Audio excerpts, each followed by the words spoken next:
Hello, wonderful people. Welcome to Bender, your story destination.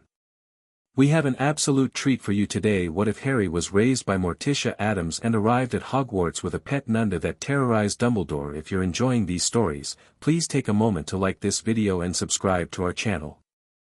Your support keeps the stories coming. With that said, let the adventure begin. Chapter 1, The Boy Who Lives Differently. A clock somewhere in the vast mansion struck midnight, its sonorous chime echoing through corridors adorned with ancient weaponry and artifacts of dubious origin.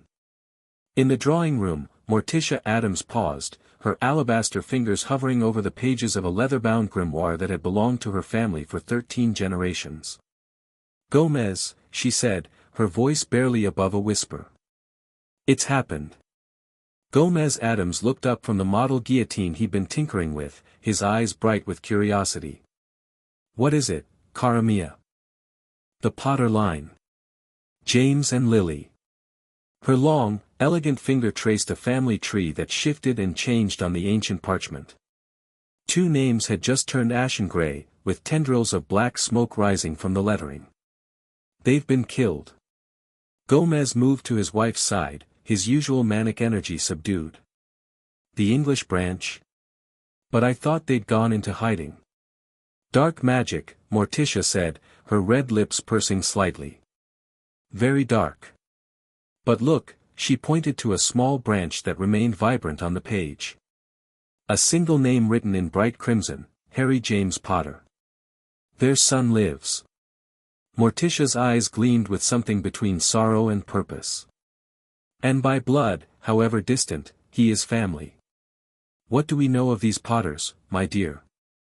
"I recall meeting James once at that delightful convention of cursed objects in Budapest.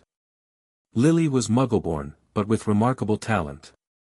They were involved with Dumbledore's order." Morticia closed the book with a decisive snap. "The boy will be claimed by others if we don't act quickly. I feel death's presence still lingering. We must go now." "To England? Tonight?" Gomez's mustache twitched with excitement. "I'll have Lurch prepare the traveling cauldrons." Morticia rose, her black dress flowing around her like liquid shadow. "No, my darling. For this, we must be discreet. The magical government will be in chaos. We'll use the mirror passage." In the corner of the room, a tall, ornate mirror that had never reflected anything accurately suddenly rippled like disturbed water at Morticia's gesture. "Thing," she called, and a disembodied hand scuttled across the side table. "Inform Mama we're leaving. Have her prepare the East Tower room, suitable for a child." Thing gave a thumbs up and skittered away. "The children?" Gomez asked, already retrieving his walking stick with the concealed blade. "Let them sleep. Wednesday has been up late with her spiders, and Pugsley exhausted himself with that lovely explosion at dinner." She smiled fondly. "We'll introduce them to their new cousin when we return."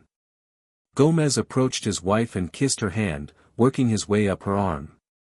"Tish, you're magnificent when you're claiming orphaned relatives.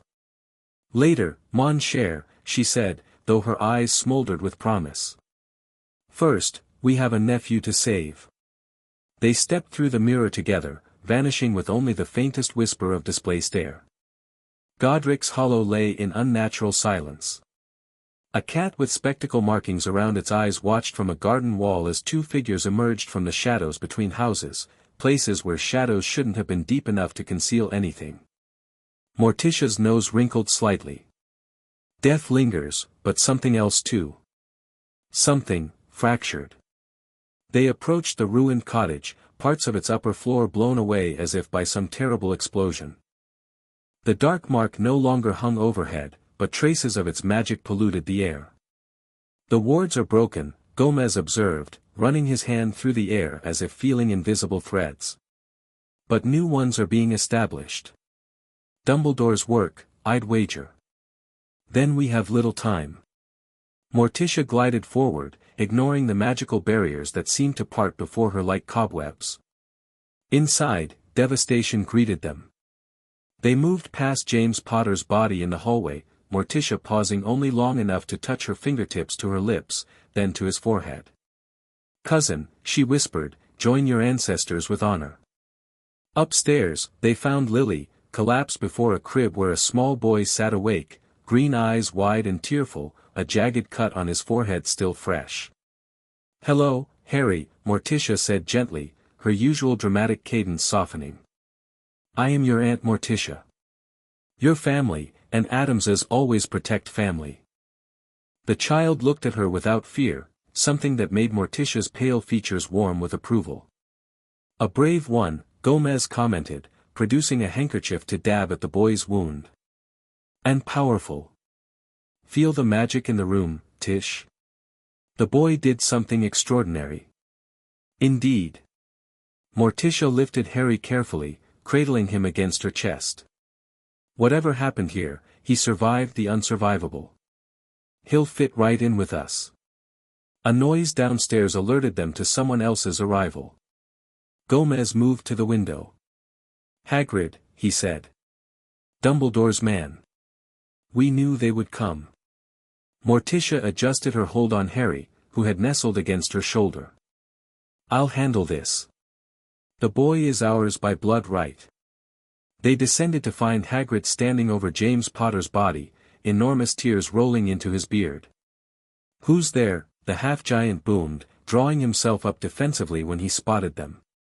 "Morticia Addams," she introduced herself with regal calm.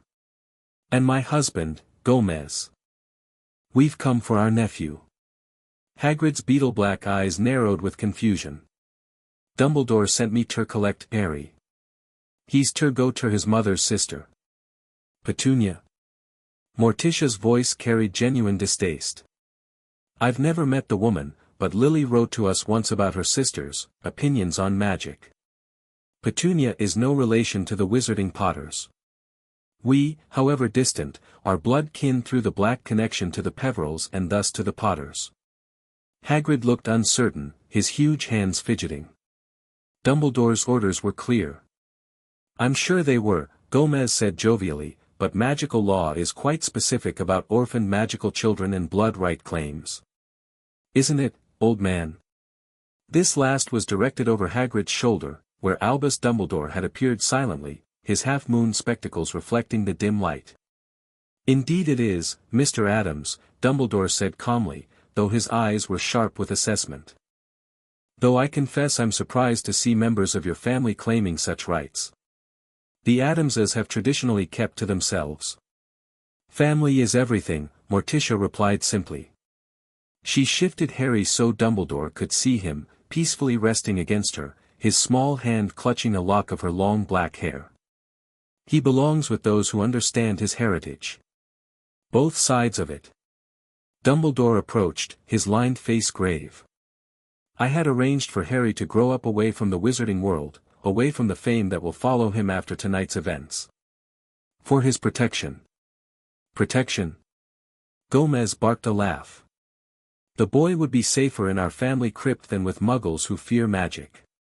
No offense to muggles, fascinating creatures, some of my best victims have been muggles, but this child needs to understand what he is." "The blood protection," Dumbledore began, "can be maintained through proper channels," Morticia finished.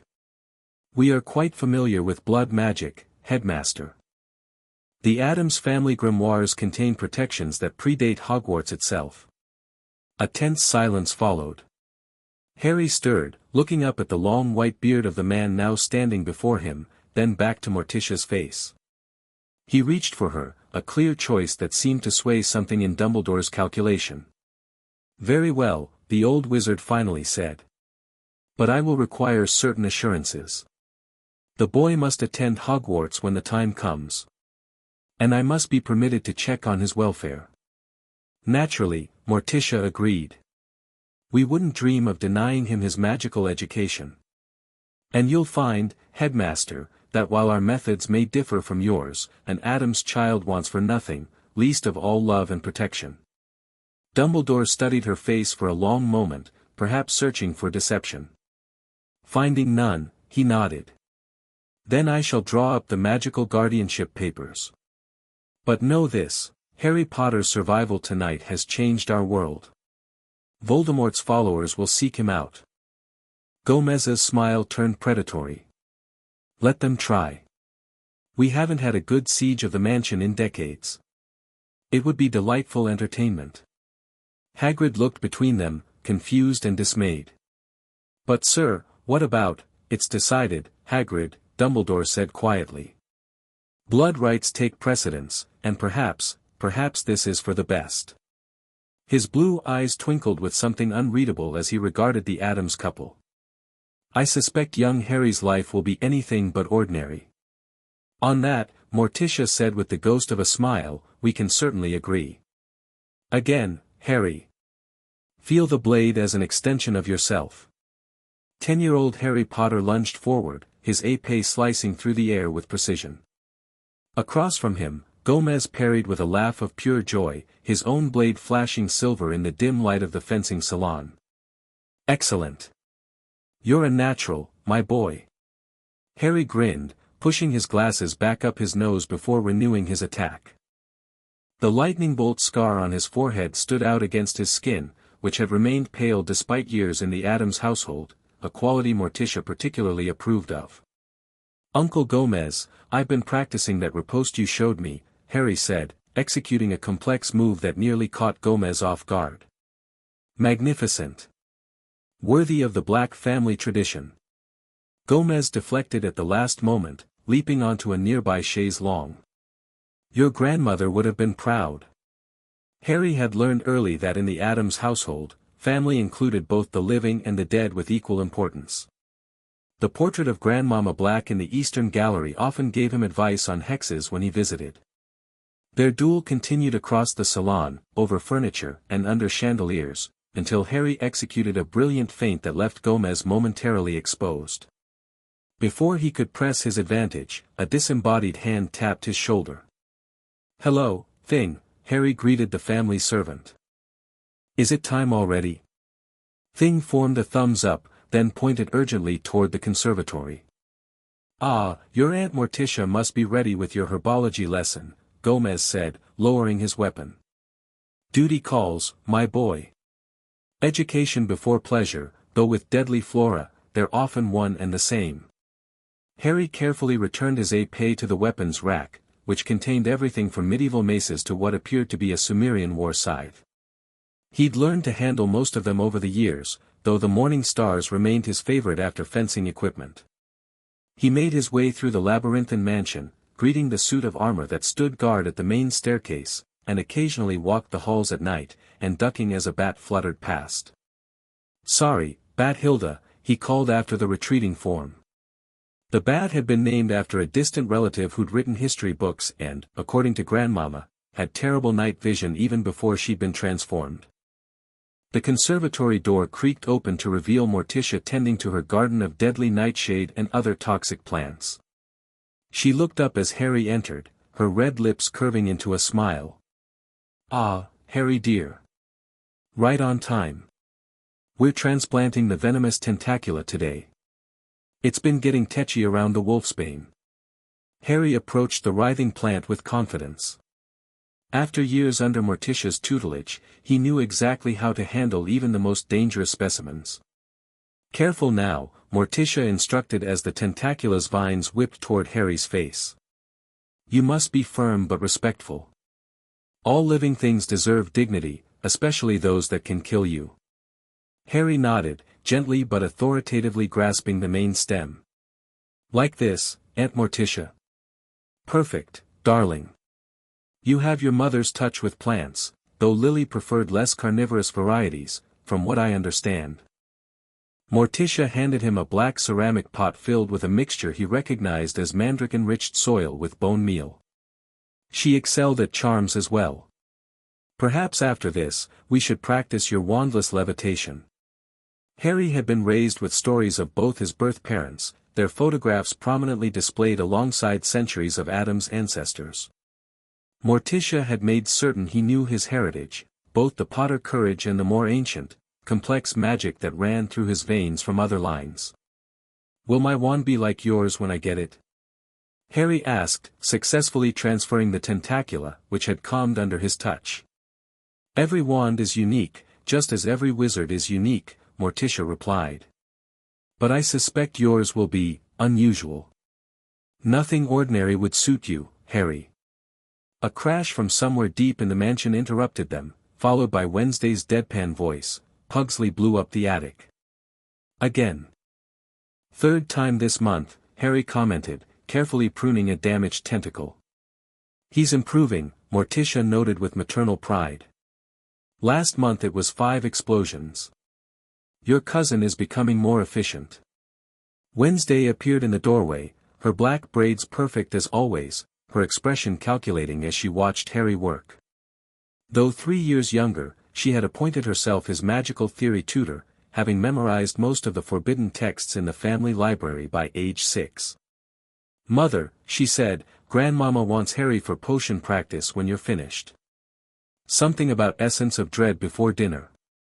Excellent timing. We're just about done here. Morticia brushed soil from her hands. Harry, why don't you go help your grandmother? Wednesday can assist me with the last of the trimming. Harry nodded, giving his younger cousin a small smile. Save me some of those thorns. I'm working on that poison resistance potion we discussed. Wednesday's lips quirked slightly, her equivalent of enthusiastic agreement. I've improved the formula. It should only cause partial organ failure now. Progress, Harry grinned, heading for the door. Harry, Morticia called after him, remember we leave for Africa tomorrow. Make sure Aristotle is properly fed before we go. Harry nodded, thinking of his pet 2-headed snake with affection.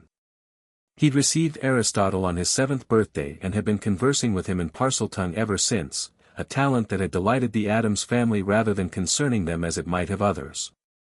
Yes, Aunt Morticia. I've already packed my trunk in the portable graveyard soil for Aristotle's travel case. Morticia nodded approvingly. Always prepared. You make us proud, Harry. As he left, Harry felt the familiar warmth that always accompanied his aunt's praise. The Addams family might be unusual by most standards, but they had given him something precious, absolute acceptance and unconditional love. Even for the boy who lived, that was magical beyond measure. The East African magical preserve stretched before them, shimmering under protection spells that made it appear as barren savanna to Muggle eyes. In reality, it housed some of the most dangerous and fascinating magical creatures on the continent, carefully maintained by an international coalition of magizoologists. Harry stood beside Morticia at the entrance, excitement building in his chest. Behind them, Gomez was enthusiastically discussing curse breaking with their guide, a tall Kenyan wizard named Jabari who specialized in magical predator conservation. The Nundu Preserve is our most secure facility, Jabari was explaining, eyeing the Addams family with a mixture of professional courtesy and wariness. We don't typically allow visitors, but your family's contribution to our breeding program was significant. Ah, you must mean Great-Uncle Dismal's bequest. Gomez recalled cheerfully. Magnificent creatures, Nundus. The breath that can eliminate villages. The power. The majesty. The critically endangered status, Jabari added pointedly. We have only 3 adults and 1 juvenile in our care, plus a pregnant female who recently lost her mate to poachers. Harry, who had been reading extensively about magical creatures in preparation for this trip, asked, is it true their breath carries disease because of a specialized magical organ in their throat? Jabari looked impressed by the question. Indeed, young Mr. Potter. The thoracic magical sac produces pathogens that would be impossible through normal biological means. It's why they're classified XXXXX by the ministry. Like the Hungarian horntail we visited last year, Harry nodded. But more subtle in their danger. Precisely. Jabari led them through a series of magical barriers, each requiring specific authorization spells. Please remember to maintain distance. No sudden movements. And under no circumstances attempt to approach the juvenile. The mother is particularly protective. They emerged onto a viewing platform overlooking what appeared to be natural savanna habitat, though Harry could feel the powerful containment spells humming around them. In the distance, a massive leopard-like creature lounged in the shade of an acacia tree, at least 4 times larger than a normal big cat. Spots that seemed to shift and change like shadows covered its golden coat, and an aura of palpable menace emanated from it even at rest. Magnificent, Morticia breathed, her dark eyes gleaming with appreciation. The female with the juvenile is in the northern section, Jabari said, gesturing to their right. We can observe from the secondary platform, but we won't approach closely. She's been agitated since losing her mate. They followed a raised walkway to another viewing area. Harry felt a strange prickle along his spine as they approached, a sensation he'd come to recognize as magical resonance, something Grandmama had taught him to pay attention to. I feel something, he murmured to Morticia, who nodded almost imperceptibly. As do I. Death has visited recently. Jabari overheard and sighed heavily. Unfortunately, yes. The pregnant female died during birth 3 days ago. We've been trying to bottle feed the cub, but it's rejecting all attempts. It will likely not survive the week. How tragic, Morticia said, genuine sorrow in her voice. May we see the orphan cub? Jabari hesitated. It's against protocol, but, given your family's contribution to the preserve, I suppose a brief visit to the nursery would be acceptable. The cub is too weak to be dangerous yet, though its breath sac is already partially developed. They were led to a secluded building, clinically clean and humming with monitoring spells. In a magically reinforced enclosure, a small Nundu cub lay curled on a heated pad, its breath coming in labored pants. Though only the size of a large domestic cat, the magical aura surrounding it was unmistakable. We've tried everything, Jabari explained, his professional demeanor cracking slightly to reveal genuine distress. Nundus are notoriously difficult to hand-rear. Without the mother's magical immunity transfer, the cub's own developing powers are overwhelming its system. Harry found himself drawn to the glass, staring at the small creature with an inexplicable feeling of connection. What happens to orphan Nundu cubs in the wild? He asked quietly. They don't survive, Jabari replied simply. No other predator would adopt such dangerous young, and without maternal protection, they succumb to their own developing magical cores. Harry looked to Morticia, a question in his eyes that he didn't need to voice. She studied him for a long moment, then turned to Jabari. My nephew has an unusual affinity for magical creatures, she said carefully. Would you permit him to attempt a connection? Under supervision, of course. Jabari looked startled. That would be extremely dangerous. The cub's breath is already toxic, if weakly so. Harry has been building immunity to various toxins since he was 7, Gomez chimed in proudly. Part of the standard Addams education. Started him on deadly nightshade extract, worked our way up through basilisk venom dilutions. Rather than being reassured, Jabari looked alarmed, but Harry stepped forward. Please, he said simply. I can feel it fading. At least let me try. Something in Harry's earnest expression must have swayed the conservationist. After a long moment, Jabari nodded reluctantly. Very brief contact only. At the first sign of danger, we remove you immediately. The enclosure was opened, and Harry approached slowly, kneeling beside the platform where the Nundu cub lay. Its eyes, a startling amber with vertical pupils, regarded him weakly. Hello there, Harry whispered, instinctively switching to Parseltongue, though he knew Nundus weren't serpents. Something about the magical frequency felt right. To everyone's surprise, the cub's ears perked slightly. It made a small sound somewhere between a mewl and a growl. Harry carefully extended his hand, palm up, stopping just short of touching the creature. I'm Harry. You're alone now. So was I, once. But not anymore. The cub's nostrils flared, taking in his scent. Then, with effort that seemed enormous for its weakened state, it pushed itself up and took an unsteady step toward Harry's outstretched hand. Remarkable, Jabari breathed. It's responding positively. When the cub's nose touched Harry's fingertips, a visible spark of magic crackled between them, silver blue and vibrant. The cub made that strange sound again, louder this time, and pushed its head firmly against Harry's palm. Harry felt something snap into place inside him, like a key turning in a lock he hadn't known existed. The sensation was both foreign and utterly familiar, as if a part of himself he'd never recognized had suddenly awakened. "I think," he said softly, as the Nundu cub crawled onto his lap and curled there, its breathing already stronger, "we've bonded." Morticia's eyes gleamed with something like triumph. "A familiar bond. I suspected as much when you described what you felt." Jabari looked torn between professional fascination and horror. "This is unprecedented. Nundus have never formed familiar bonds with wizards. They're simply too dangerous." "Danger is relative," Gomez observed cheerfully. "Why, compared to Wednesday's pet spider, this little fellow is positively cuddly." The Nundu cub, as if understanding it was being discussed, lifted its head to regard the adults with suddenly alert eyes. A small puff of greenish vapor escaped its nostrils, dissipating harmlessly around Harry while Jabari hastily cast a containment charm. "What will you name him?" Morticia asked, watching as the cub settled more comfortably in Harry's lap, its spotted coat rippling with contentment. Harry considered the small but lethal creature, feeling the magical connection between them strengthening with each passing moment. "Mortis," he decided. "It means death in Latin." "A fine name," Morticia approved. "And appropriate for one who will walk beside you through the valley of the shadow." Jabari cleared his throat. "This creates complications. There are international regulations about the private ownership of XXXXX classified creatures.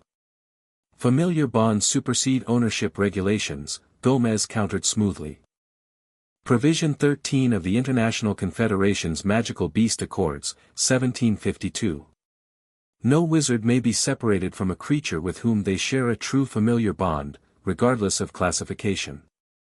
That provision was written with phoenixes and the occasional dragon in mind, Jabari protested. "Not Nundus." "And yet," Morticia observed, watching as Mortis began to purr against Harry's chest, "the law makes no such distinction. The bond is clearly genuine. You can feel the magic yourself." Indeed, the air around Harry and the cub was shimmering with the unmistakable aura of a forming familiar bond, rare magical connections that transcended normal human-animal relationships. Jabari sighed deeply. "There will need to be extensive documentation. Training protocols. Safety measures beyond anything normally considered for a familiar." "Of course," Harry agreed, looking up from the now sleeping Nundu. "I would never put others at risk. Mortis will be properly trained." "And Hogwarts?" Jabari asked pointedly. "You're nearly of age to attend, yes." "The school will never permit, leave Hogwarts to us," Morticia interjected smoothly. "We have an understanding with Headmaster Dumbledore."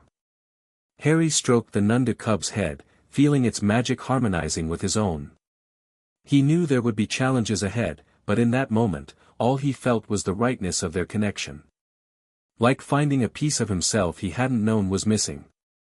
Albus Dumbledore's face in the enchanted mirror looked weary but resigned as he regarded Morticia and Gomez Addams in their drawing room. Harry stood slightly behind them, Mortis, now the size of a half-grown normal leopard at just over a year old, sitting regally at his side. "A Nundu," Dumbledore said flatly. "You permitted an 11-year-old boy to bond with a Nundu." "Permitted implies we had a choice," Morticia replied calmly. "Familiar bonds choose the wizard, Headmaster. As I'm sure you're aware. This goes beyond a normal familiar situation, Mrs. Addams. Nundus are the most dangerous magical predators in existence. The Ministry classifies them, XXXXX, yes," Gomez interrupted cheerfully. "Highest danger rating. Couldn't be prouder of the boy." Harry stepped forward, placing a calming hand on Mortis's head. "Headmaster, I've spent the past year training with Mortis. He has complete breath control now," and he responds to my commands instantly. To demonstrate, Harry made a subtle gesture.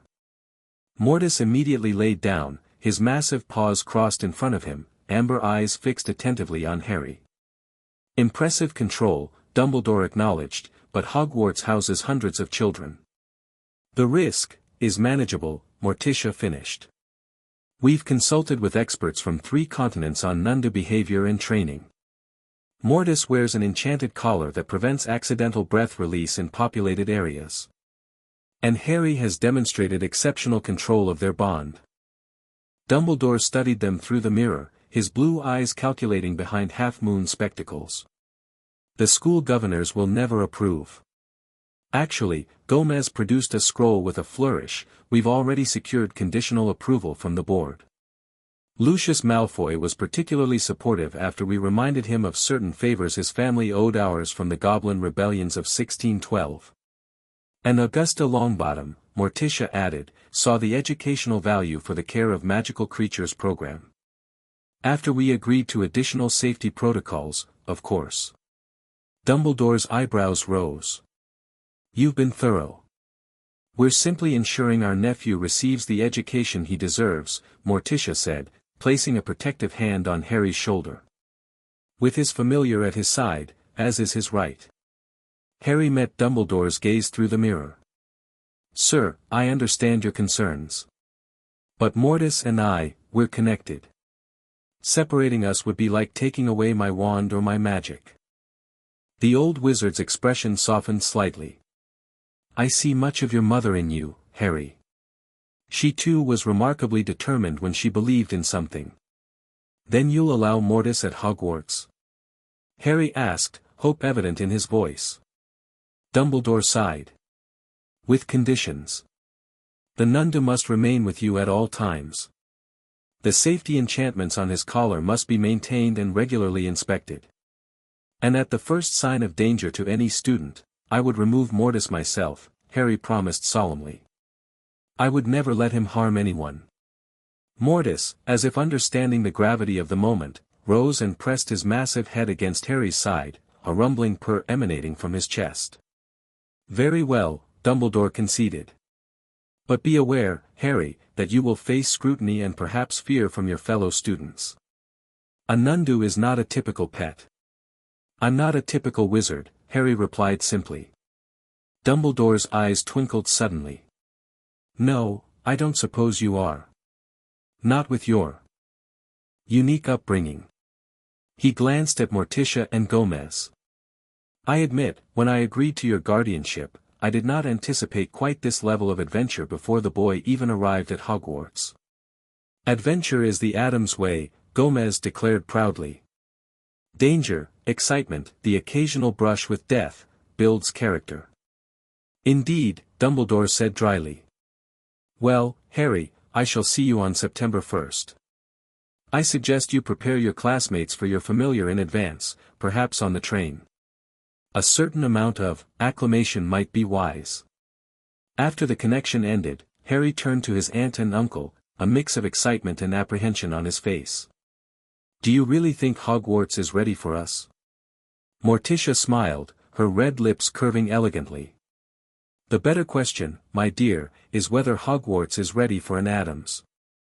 Gomez laughed, clapping Harry on the shoulder. They haven't been ready for an Addams since your great-great-grandmother Desdemona set the astronomy tower on fire with experimental lunar magic in 1839. Harry grinned, scratching Mortis behind the ears. The Nundu's purr deepened, vibrating through the floorboards. Then we'll just have to help them adjust, he said, feeling a thrill of anticipation. After years of stories about Hogwarts from both his birth parents and the Addams side of his family, he was finally going to experience it himself. And with Mortis at his side, it promised to be an education unlike any other. Platform 9 3/4 bustled with activity as families bid farewell to students boarding the Scarlet Hogwarts Express. Amid the chaos of trunks, owls, and tearful goodbyes, a sudden hush fell over one section of the platform as the Addams family emerged through the barrier. Morticia glided forward, her floor-length black dress seeming to float above the concrete. Beside her walked Harry, tall for his age and dressed in impeccably tailored robes that, while conforming to Hogwarts requirements, carried subtle embellishments that marked them as custom-made. At his side prowled Mortis, now the size of a full-grown leopard, his magical collar gleaming silver against his spotted coat. Whispers erupted immediately. "Is that a Nundu?" "It can't be, they're illegal." "That's Harry Potter. The boy who lived has a XXXXX creature as a pet." Harry ignored the stares, having grown accustomed to them during his childhood with the Addams family.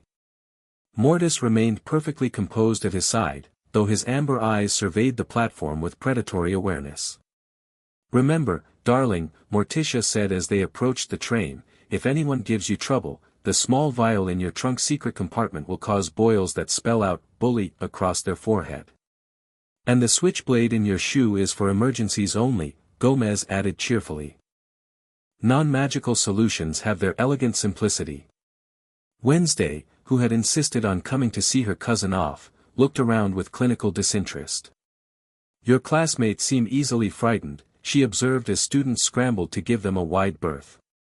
"You should catalog their fear responses for my research." "I'll write every week," Harry promised, kneeling to hug his younger cousin. Though Wednesday rarely showed affection, she returned the embrace stiffly. "If you don't, I'll send you a cursed howler," she said matter-of-factly. "And Pugsley wanted you to have this," Gomez handed Harry a small package. "His own invention. He calls it, Instant Swamp, just add malice." Harry tucked the gift carefully into his robes. "Tell him I'll save it for a special occasion." As the warning whistle blew, Morticia drew Harry into an embrace. "Remember who you are," she said softly. "Both Potter and Addams. Never be ashamed of either heritage." "I won't," Harry promised. "Thank you. For everything." "We're family," Morticia said simply, as if that explained everything. And to an Addams, it did. With final farewells, Harry boarded the train, Mortis padding silently at his heels. Finding an empty compartment wasn't difficult, students seemed eager to give the Nundu a wide berth.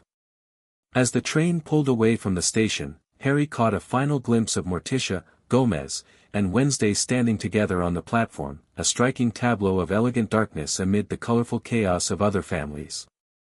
He felt a momentary pang of separation, but Mortis nudged his hand with a warm nose, reminding Harry that he wasn't truly alone. The compartment door slid open, revealing a freckled, red-haired boy who froze in the doorway, eyes widening as they fixed on Mortis. "Blimey," the boy breathed. "Is that a Nundu?" "Yes," Harry replied calmly. "His name is Mortis. He won't hurt you unless I tell him to. Would you like to sit down?" The boy looked torn between terror and fascination. After a moment's hesitation, fascination won out. "I'm Ron. Ron Weasley," he said, cautiously taking a seat opposite Harry, keeping his eyes on Mortis, who had settled on the floor at Harry's feet. "Harry Potter Addams," Harry introduced himself, noting the familiar widening of eyes as Ron registered his birth name. "You're Harry Potter. The boy who lived." Ron blurted out, then seemed to catch himself. "Wait, Addams. As in the Addams family? The ones who live in that mansion Muggles think is haunted?" "It is haunted," Harry clarified with a small smile. "Great Uncle Titus still rattles his chains on the 3rd floor. But yes, that's my family. I was adopted by my Aunt Morticia and Uncle Gomez after my parents were killed." Ron seemed to be processing this information with difficulty. "And they let you have a Nundu? As a pet?" "Familiar," Harry corrected. "Mortis and I are bonded. It happened in Africa last year." Before Ron could respond, the compartment door opened again to reveal a girl with bushy brown hair and rather large front teeth. She paused, taking in the scene with remarkable composure. "Is that a Nundu?" she asked with academic interest rather than fear. "I've read about them in Fantastic Beasts and Where to Find Them, but the book said they're nearly impossible to capture, let alone tame." "Mortis isn't tamed," Harry explained. We're bonded. It's different. You can come in if you'd like. I'm Harry, and this is Ron. Hermione Granger, she introduced herself, stepping into the compartment with only slight hesitation. I've been reading all about Hogwarts. Nobody in my family is magical at all, so it was ever such a surprise when I got my letter. She sat beside Ron, studying Mortis with scholarly intensity. The book says their breath causes disease that can wipe out entire villages. Is that true? Yes, though Mortis wears a special collar that prevents accidental breath release, Harry explained, appreciating her direct approach. And he has complete control over it anyway. Nundus are highly intelligent magical creatures. As if to demonstrate, Mortis lifted his massive head and regarded Hermione with clear interest. A low, rumbling purr filled the compartment. He likes you, Harry translated. He says you smell like books and curiosity. Hermione's eyes widened. You can understand him? Like a Parselmouth with snakes? Not exactly, Harry said. It's more, impressions and emotions through our bond. But yes, we communicate. The door slid open a third time to reveal a pale boy with sleek blonde hair, flanked by two larger boys. His confident expression faltered momentarily when he spotted Mortis, but he recovered quickly. They're saying Harry Potter is in this compartment, he drawled. Is it you? Harry Potter Addams, Harry corrected, studying the newcomer with interest. And you are? Malfoy. Draco Malfoy. The blonde boy extended his hand. My father mentioned your family secured board approval for your unusual familiar. Impressive connections. Harry shook the offered hand, noting Ron's slight frown at the interaction. The Malfoys and the Addamses have history, he acknowledged. Though I believe the last time our families collaborated officially was during the Goblin Rebellion negotiations. Draco smirked. Father says your family has the darkest library in Britain outside of Department of Mysteries restricted sections. We prefer to call it comprehensively macabre, Harry replied with a slight smile. You're welcome to visit sometime. Uncle Gomez maintains an excellent collection on blood curses. Hermione looked alarmed at this casual discussion of dark magic, while Ron seemed torn between wariness and curiosity. Draco glanced at Harry's companions with barely concealed disdain. You'll soon find that some wizarding families are better than others, Potter Addams. You don't want to go making friends with the wrong sort. Before tensions could escalate, Mortis rose to his feet, stretching languidly.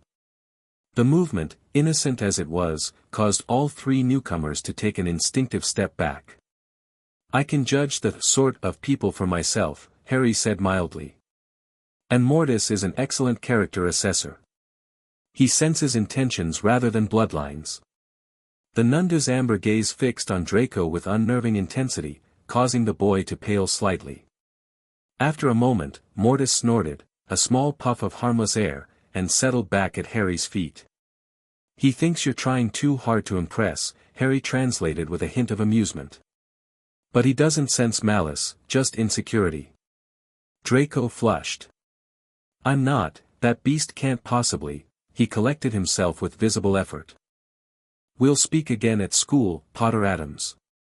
When your pet isn't evaluating me. With that, he retreated, his bookends following. Blimey, Ron breathed once they'd gone. You just stood up to Malfoy. His whole family was on you-know-whose side in the war. Judging people solely by their family connections isn't particularly fair, Harry pointed out. Though Mortis did sense he was being dishonest about his intentions. Hermione looked fascinated. Your Nundu can detect dishonesty.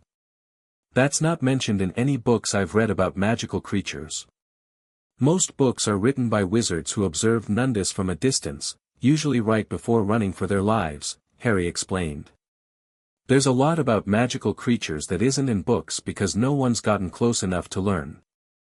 The conversation shifted to Hogwarts houses, with Ron firmly expecting Gryffindor, all my family's been there, and Hermione torn between Ravenclaw and Gryffindor. When they asked Harry, he shrugged. My birth parents were Gryffindors, but the Addams family has been in all 4 houses over generations.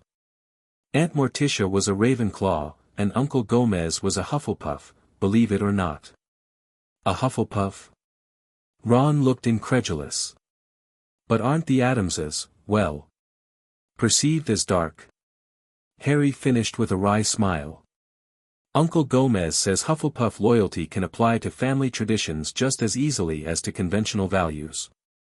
He was fiercely devoted to keeping Addams customs alive at Hogwarts. As the countryside sped by outside the window, Harry found himself warming to his new acquaintances. Ron's straightforward nature and Hermione's intellectual curiosity made for engaging conversation, and neither seemed overly deterred by either his famous birth name or his unusual upbringing once the initial shock wore off. By the time the train approached Hogsmeade Station, Harry was feeling cautiously optimistic about his reception at Hogwarts. There would be challenges, certainly, Mortis alone guaranteed that, but he was no stranger to standing out. After all, an Addams never concerned themselves with fitting in. They simply made the world adjust to accommodate them instead. As the first years gathered by the lake, the giant form of Hagrid looming over them, Harry felt Mortis press against his side, a comforting presence. The Nundu gazed across the dark water to where Hogwarts Castle stood silhouetted against the night sky, its windows ablaze with welcoming light. "For to a boat," Hagrid called, then spotted Harry and Mortis. "Ah, Mr. Potter Addams. Professor Dumbledore mentioned you'd be bringing your, friend. You'll need your own boat, I reckon." As Harry and Mortis settled into a boat by themselves, he heard whispers ripple through the other first years. Some pointed, others stared, a few looked frightened. But Harry merely stroked Mortis's spotted head, unconcerned. This was just the beginning of their adventure at Hogwarts. And if the Addams family had taught him anything, it was that adventure was to be embraced, especially when it terrified everyone else. Chapter 2, Welcome to Hogwarts. The Great Hall fell silent as Professor McGonagall led the first years through the massive oak doors. Hundreds of faces turned toward them, curious eyes scanning the new arrivals, but almost every gaze stopped and fixed on the sleek, spotted form padding alongside a dark-haired boy with a lightning scar. Whispers erupted like wildfire. "Is that it can't be, a Nundu? At Hogwarts? That's Harry Potter." Harry maintained his composure, walking with the straight-backed poise Morticia had instilled in him. Beside him, Mortis moved with liquid grace, amber eyes surveying the hall with predatory interest. The Nundu's shoulders reached Harry's waist now, his powerful frame carrying an unmistakable aura of lethal potential that had students leaning away as they passed. At the staff table, reactions varied dramatically. Hagrid beamed with admiration at the magnificent creature. Professor Flitwick nearly fell off his stack of cushions. Professor Sprout's hand flew to her mouth. Snape's face remained impassive, though his eyes narrowed slightly. And at the center, Dumbledore watched with calm interest, as if dangerous magical predators accompanied students every day. McGonagall's lips had thinned to near invisibility, but she continued forward without comment, positioning the first years before the staff table where a battered old hat sat on a three-legged stool. "When I call your name," she announced, her voice only slightly more clipped than usual, "you will sit on the stool and place the sorting hat on your head." As the sorting began, Harry felt Mortis press against his leg, sensing his mixture of nervousness and excitement through their bond. "It'll be fine," he whispered, stroking the Nundu's head. "They're just not used to us yet." Hermione was called and promptly sorted into Gryffindor after nearly a minute under the hat. The Patil twins were separated into Ravenclaw and Gryffindor. Malfoy was declared a Slytherin before the hat even touched his head. "Potter Addams, Harry," McGonagall finally called, her voice carrying special emphasis that silenced the hall completely. Harry stepped forward, Mortis moving in perfect sync beside him. He heard McGonagall clear her throat. "Mr. Potter Addams, your familiar should wait here." Harry turned to her with polite certainty. "Professor, Mortis stays with me. Always." Those were the conditions agreed upon with the headmaster and the Board of Governors. McGonagall's nostrils flared slightly, but Dumbledore gave a small nod from the head table. With obvious reluctance, she gestured Harry forward. The stool presented a logistical challenge. Harry sat, and Mortis positioned himself directly in front, facing the student body like a guardian sphinx. The sight of a first year with a Nundu at his feet caused fresh murmurs throughout the hall. The hat dropped over Harry's eyes, and a small voice spoke in his ear. Fascinating, truly fascinating. I've sorted Addamses before, quite the unique family tree you have there, but never one with such an unusual combination of heritages. And a Nundu familiar. That hasn't happened in, well, ever, actually. Harry thought back, my aunt says an Addams makes the unprecedented look inevitable. The hat chuckled. Sounds like Morticia. I remember her mind well, brilliant, that one. Now, where to put you? You've courage in abundance, walking into Hogwarts with a class XXXXX creature requires that. There's loyalty too, deeply ingrained by your adopted family. Intelligence, certainly. And ambition, oh my, yes. I want to honor both my families, Harry thought. Both the Potters and the Addamses? Interesting challenge. Your birth parents were Gryffindors through and through. The Addamses have graced all four houses over the centuries, bringing their unique perspective to each.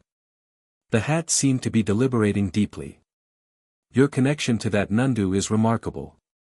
Such a bond speaks to extraordinary magical potential. You could be great in Slytherin, you know. They would help you on your path to power. Harry considered this. Power isn't everything. Aunt Morticia says true strength comes from knowing who you are and embracing it completely.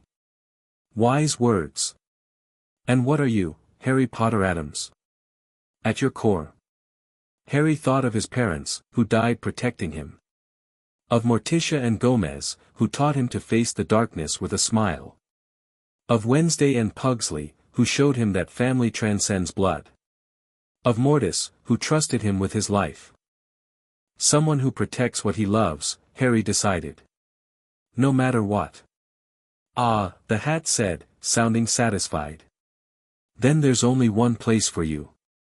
Better be Gryffindor. The last word was shouted to the hall. Harry removed the hat, blinking as light returned. The Gryffindor table's reaction was oddly delayed, a moment of stunned silence before scattered, uncertain applause broke out, growing stronger as the Weasley twins began chanting, "We got Potter. We got Potter. And his giant death cat." Harry made his way to the Gryffindor table, Mortis flowing alongside him. Students scrambled to make space, creating a wide berth around where he settled. Only Hermione and, moments later, Ron, also sorted into Gryffindor, dared to sit relatively close. I thought you'd be in Slytherin for sure, Ron whispered, eyeing Mortis with a mixture of fear and awe. You know, with the... He gestured vaguely at Harry's whole self. The Addams connection. Harry supplied with a small smile. We've been in all the houses over the centuries. Even Hufflepuff.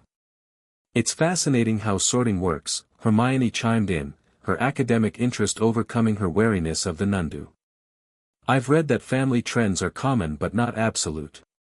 Your case demonstrates the hat's consideration of personal qualities over heritage. As the sorting concluded, Dumbledore rose to his feet. His eyes twinkled as he surveyed the room.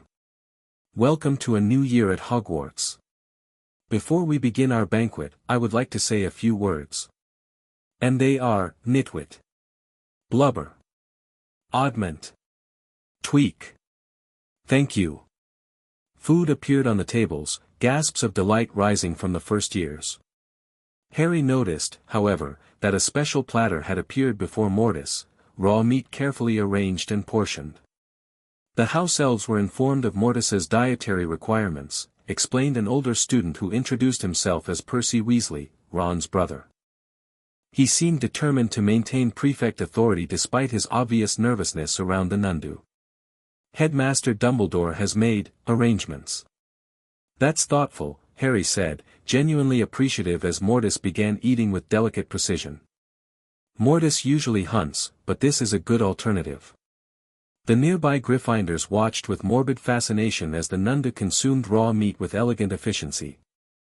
Harry, accustomed to far more unusual dining companions at the Addams table, simply enjoyed his own meal while answering the tentative questions that came his way.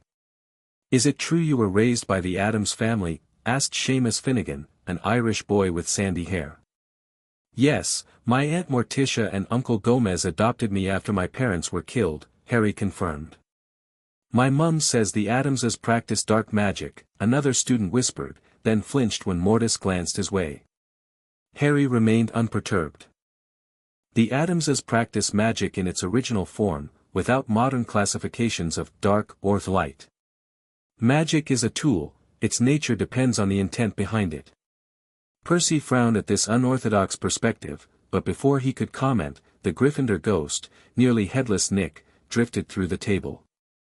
Mortis immediately stiffened, a low growl emanating from his chest. "Ah, Mr. Potter Addams." Nick greeted, keeping a prudent distance from the Nundu. "Your great-great-grandmother speaks highly of you. We ghostly types do communicate across distances, you know." "Great-grandmother Desdemona? You've spoken with her?" Harry asked with interest. "Indeed. She haunts your family mansion most effectively. Mentioned you've got quite a talent for communicating with the deceased." This revelation caused several nearby students to shift uncomfortably. Speaking with the dead was considered borderline necromancy by many wizarding families. "It's just good manners to acknowledge all family members, living or deceased," Harry said with an Addams shrug. "Uncle Gomez says spirits have the best historical perspectives." Throughout the feast, Harry noticed Professor Snape watching him with an inscrutable expression. When their eyes met, Harry felt a strange prickling sensation in his scar. He maintained eye contact, employing the mental discipline Aunt Morticia had taught him for resisting magical intrusion.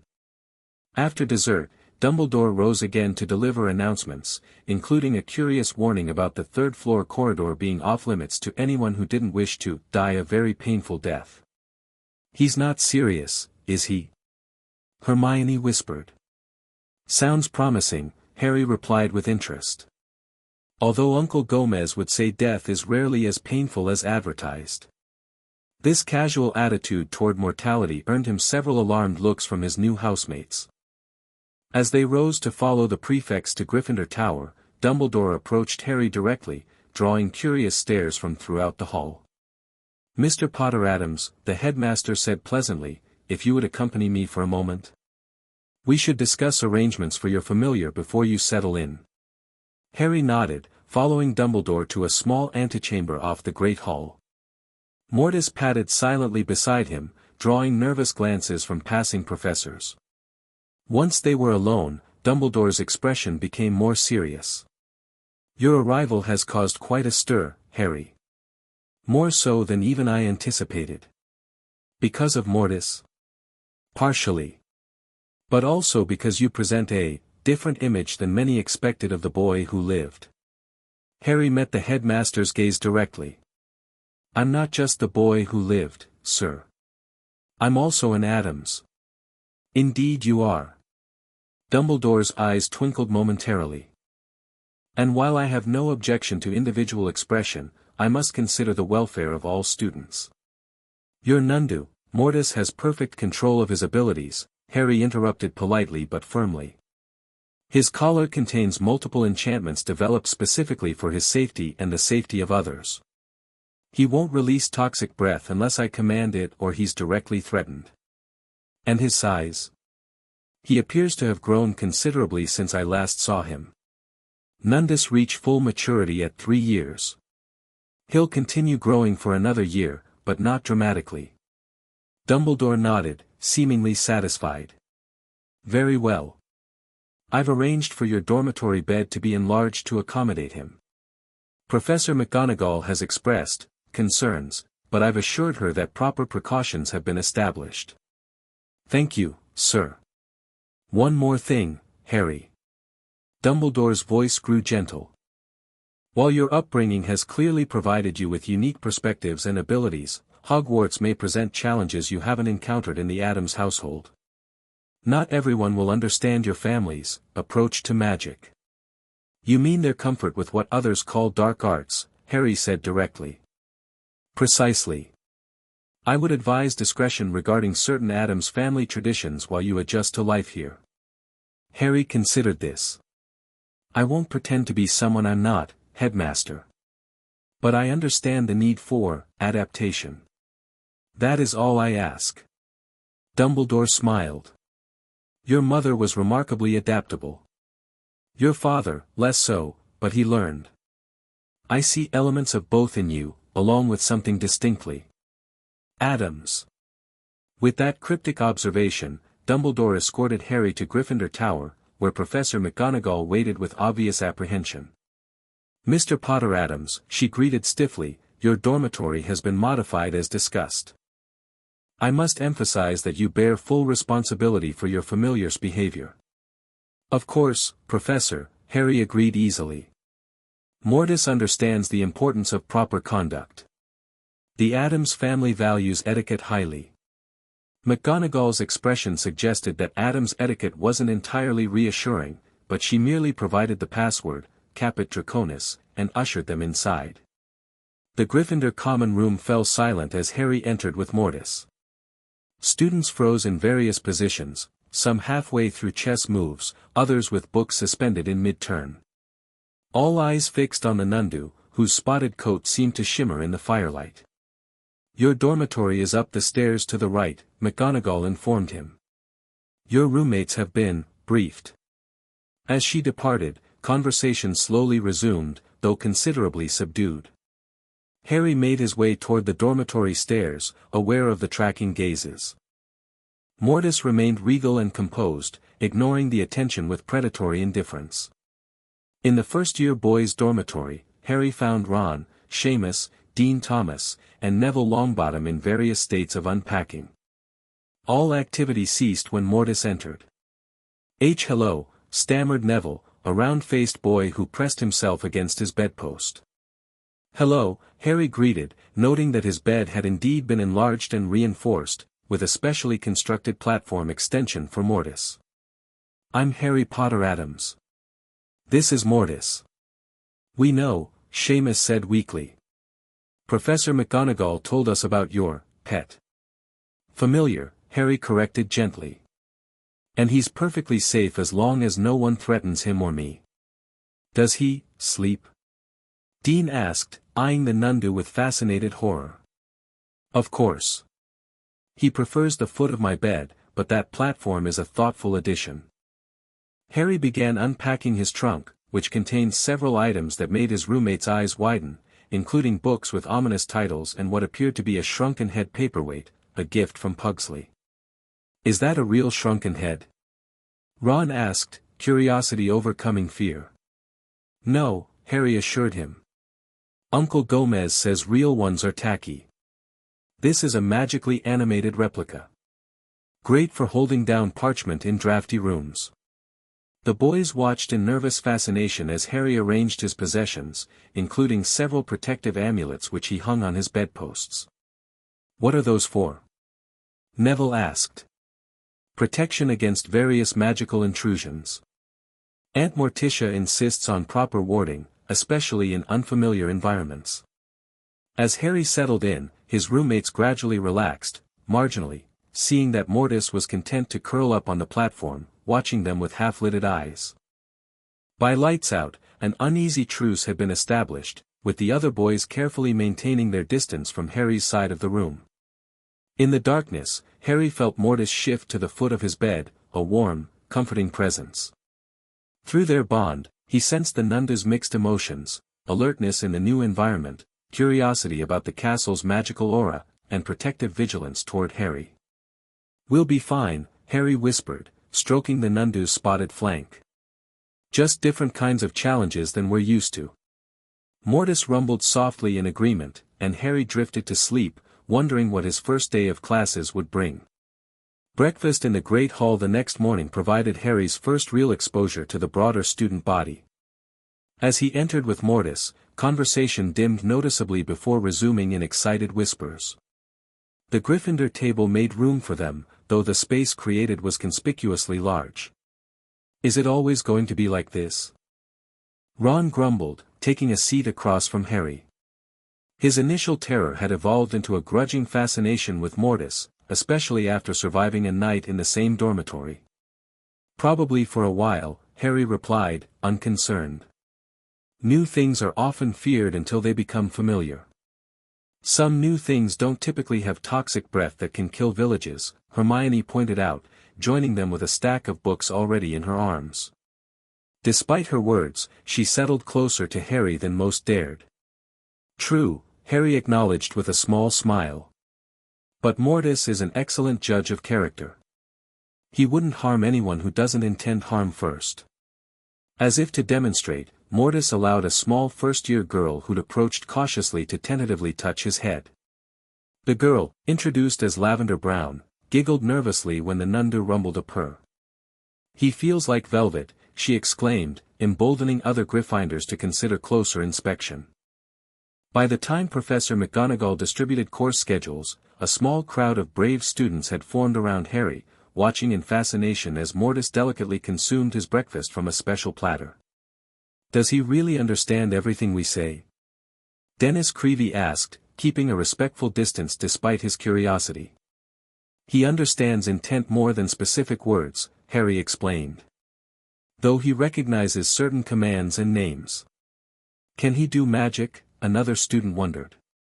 "Nundus are inherently magical creatures. Their breath is their primary magical ability, but their entire physiology is magical. They can sense magical signatures and detect dark magic more accurately than most detection spells." This educational moment was interrupted by the arrival of Draco Malfoy, flanked by Crabbe and Goyle. Unlike most students, Malfoy approached with confidence, though his companions looked significantly less comfortable. "Potter Addams," Malfoy greeted, maintaining a careful but not fearful distance from Mortis. "Quite the entrance you made last night. Father was right about you being unconventional." "Malfoy," Harry nodded politely. "How is your father?" Aunt Morticia mentioned he was instrumental in securing the board's approval for Mortis. "He recognizes the value of ancient family connections," Draco replied smoothly. "The Malfoys respect proper wizarding traditions, unlike some." His gaze flicked meaningfully toward Ron and Hermione. Harry's expression remained pleasant, but Mortis lifted his head, amber eyes fixing on Draco with sudden intensity. The blonde boy faltered slightly. "Interesting that you mention tradition," Harry said conversationally. "The oldest wizarding traditions actually valued magical ability over bloodlines. According to Aunt Morticia, it wasn't until the Statute of Secrecy that blood purity became politically significant." Draco seemed unsure how to respond to this historical perspective. Before he could formulate a reply, Professor Snape swept past, his black robes billowing. "Mr. Potter Addams," Snape said, his voice coldly precise. "Your familiar is causing disruption. Kindly remove it from the vicinity of the breakfast table." "Professor," Harry responded respectfully but firmly, "the headmaster has approved Mortis's presence throughout the castle, including mealtimes. He's not disrupting anything except perhaps people's preconceptions." Several students gasped at this direct challenge. Snape's dark eyes narrowed dangerously. 5 points from Gryffindor for your cheek, Potter Addams. Celebrity status and unusual pets do not exempt you from respecting professors." Instead of appearing chastened, Harry simply inclined his head. "Of course, Professor. I meant no disrespect. I merely wanted to clarify Mortis's authorized status." Snape's lips thinned, but before he could respond, Professor McGonagall intervened. "Severus, Mr. Potter Addams is correct. The headmaster has indeed granted specific permissions regarding the Nundu's presence." Her tone was clipped but fair. "However, Mr. Potter Addams, a more deferential tone would be appropriate when addressing faculty." Harry nodded, recognizing the olive branch. "Yes, Professor. I'll be more mindful of my phrasing. This exchange seemed to intrigue Malfoy, who retreated with a thoughtful expression rather than his usual sneer. As Snape swept away, Ron exhaled dramatically. Bloody hell, Harry. No one stands up to Snape like that. I wasn't standing up to him, Harry clarified. I was clarifying facts. Aunt Morticia says clear communication prevents unnecessary conflict. Well, I think you'd better watch out in potions class, Hermione warned. I've heard Professor Snape favors Slytherin and can be quite vindictive. Harry merely smiled. Potions was my first magical education. Grandmama started me brewing when I was 5. I'm looking forward to the class. This confidence would be tested that very afternoon, as their schedule included double potions with the Slytherins. Before that, however, came Transfiguration with Professor McGonagall, which provided Harry with his first real academic challenge at Hogwarts.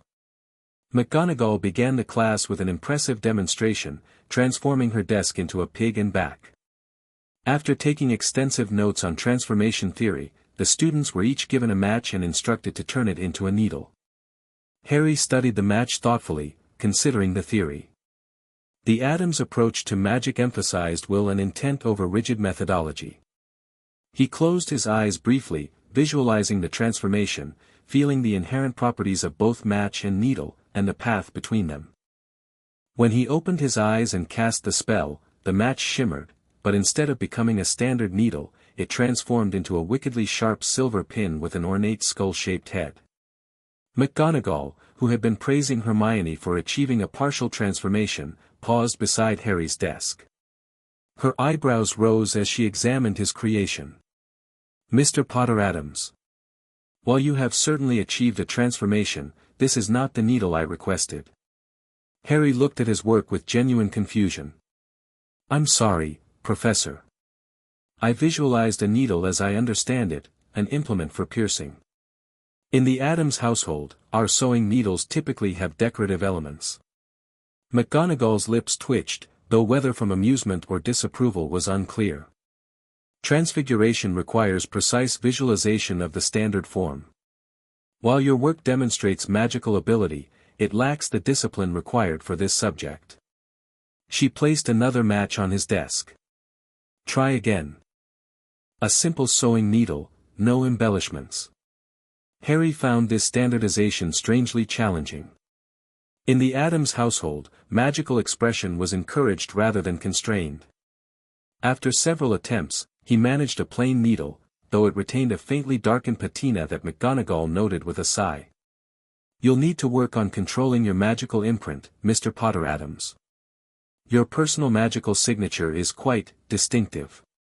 Outside class, Mortis had waited patiently in the corridor, having been deemed too disruptive for the classroom itself. He rose as Harry emerged, students giving them a wide berth as they moved through the hallways. How was it? Hermione asked, catching up to them on the way to potions. I noticed Professor McGonagall spent a lot of time at your desk. I'm having trouble with standardization, Harry admitted. The Addams approach to magic is more individualistic.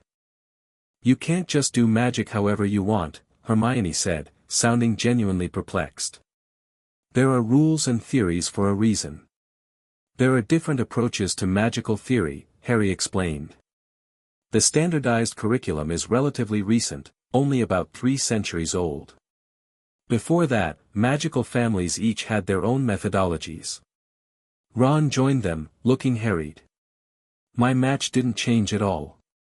Not even a little bit silvery.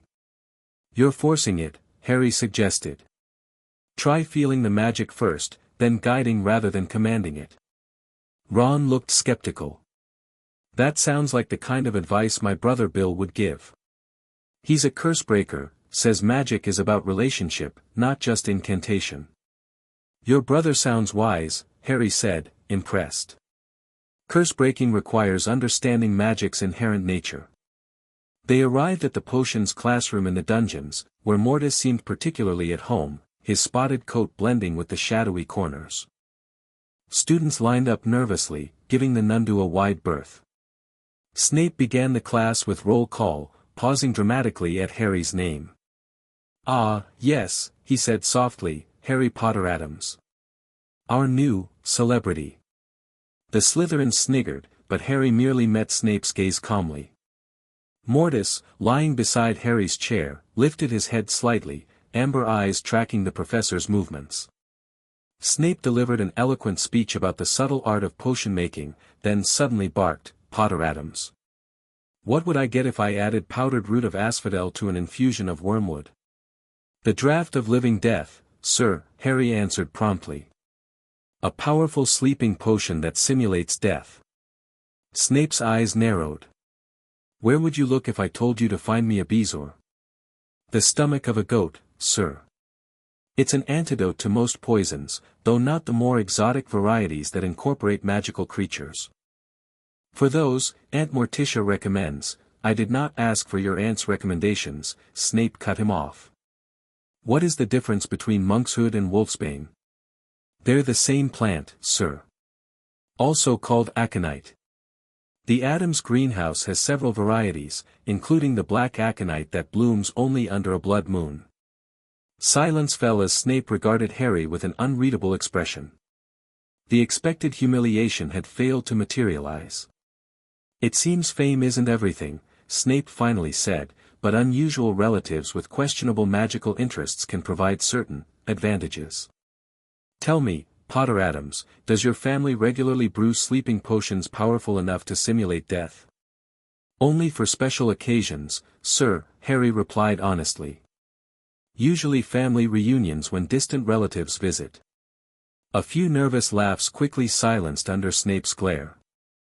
For the remainder of the class, Snape seemed determined to find fault with Harry's work, hovering over his cauldron as they brewed a simple potion to cure boils. Despite this scrutiny, Harry worked methodically, his movements precise from years of practice with Grandmama. When Harry's potion turned out perfect, perhaps even more so than Hermione's excellent attempt, Snape merely sniffed and moved on without comment.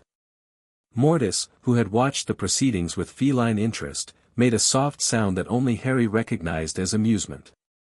"Did you see his face?" Ron whispered as they left the classroom. "He couldn't believe you knew all the answers." "Potions was my first magical education," Harry repeated. "Grandmama believes brewing connects us to our ancestors. The Addams Family grimoire has potions dating back to the 13th century. "Well, Snape clearly hates you anyway," Ron declared. "Probably because you're in Gryffindor with that wicked familiar." Harry considered this. "I don't think it's hate, exactly.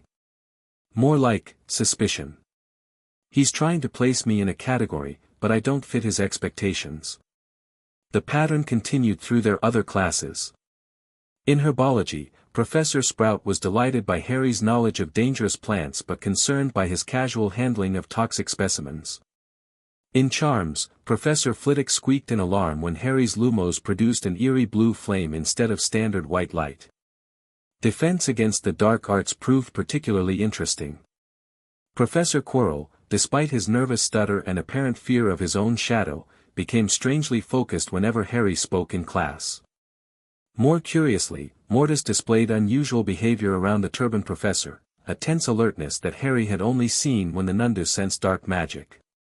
Mr. P. Potter Addams," Quirrell stammered during their first lesson, perhaps you could tell us what you know of defensive magic." "The Addams family philosophy is that understanding dark magic is essential to defending against it," Harry explained. "You can't effectively counter what you don't comprehend." Quirrell's stutter seemed to diminish slightly. "An interesting perspective.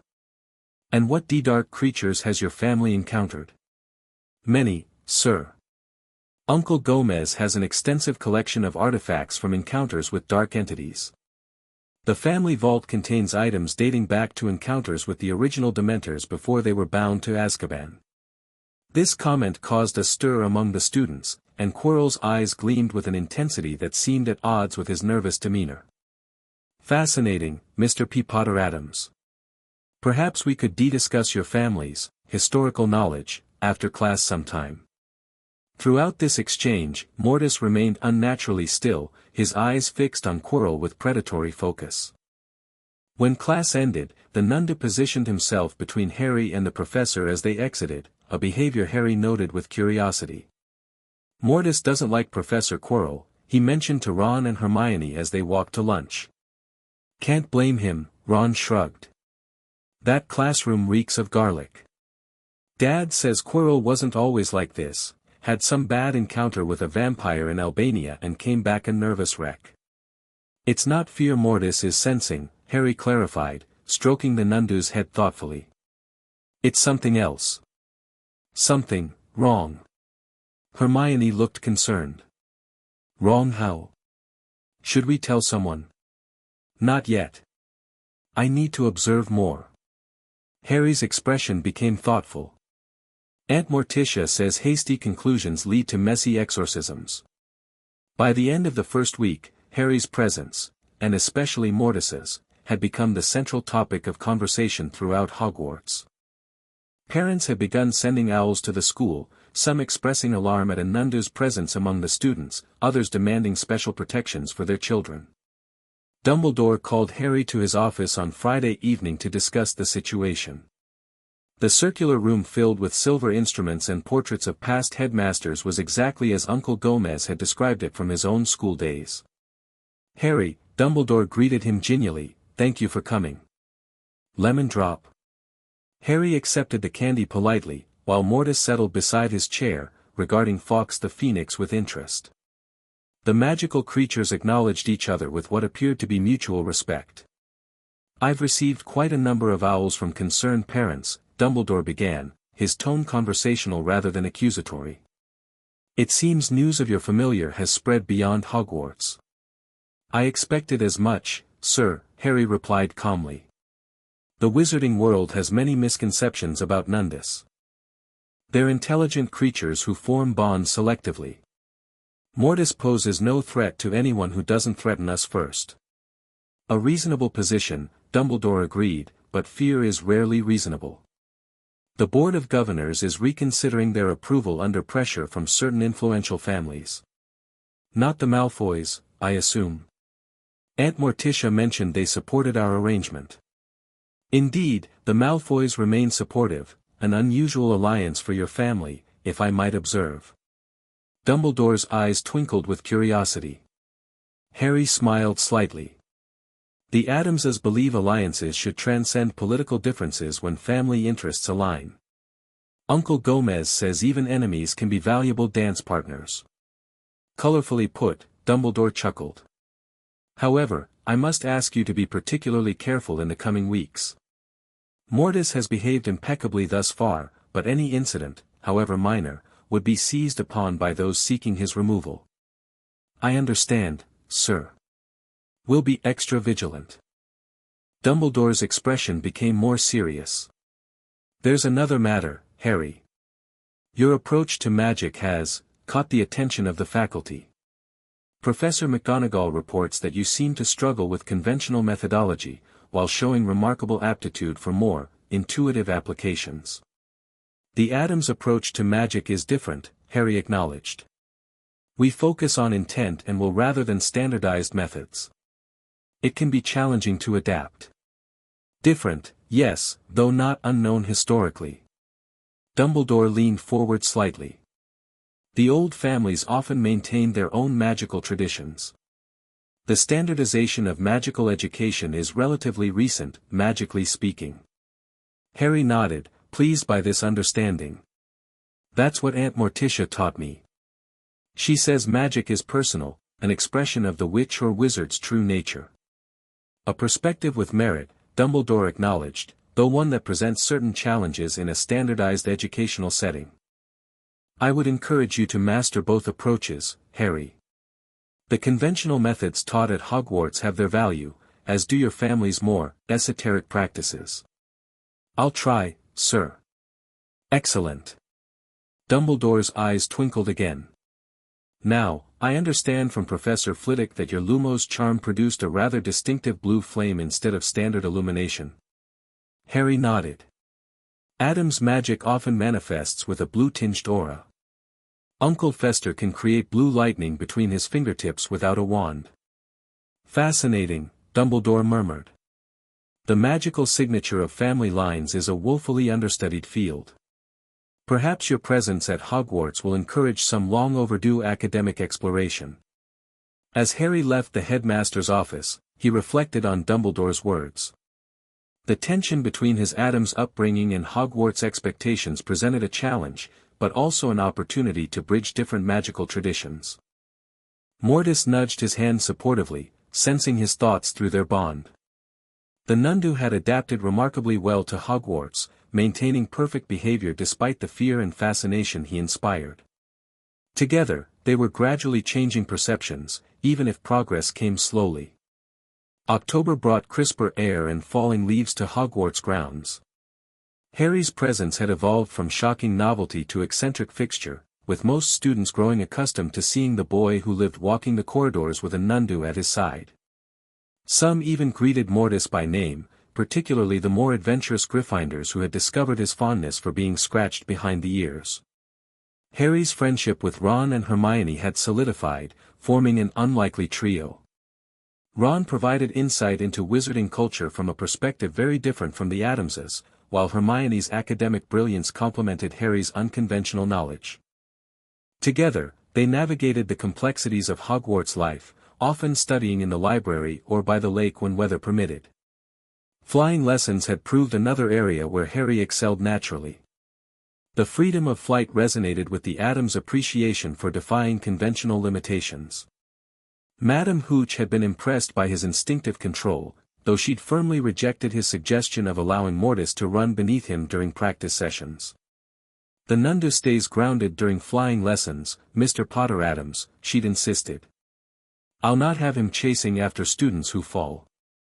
Oliver Wood, the Gryffindor Quidditch captain, had approached Harry after witnessing a particularly impressive maneuver during lessons. Ever considered playing Quidditch, Potter Addams? He'd asked eagerly.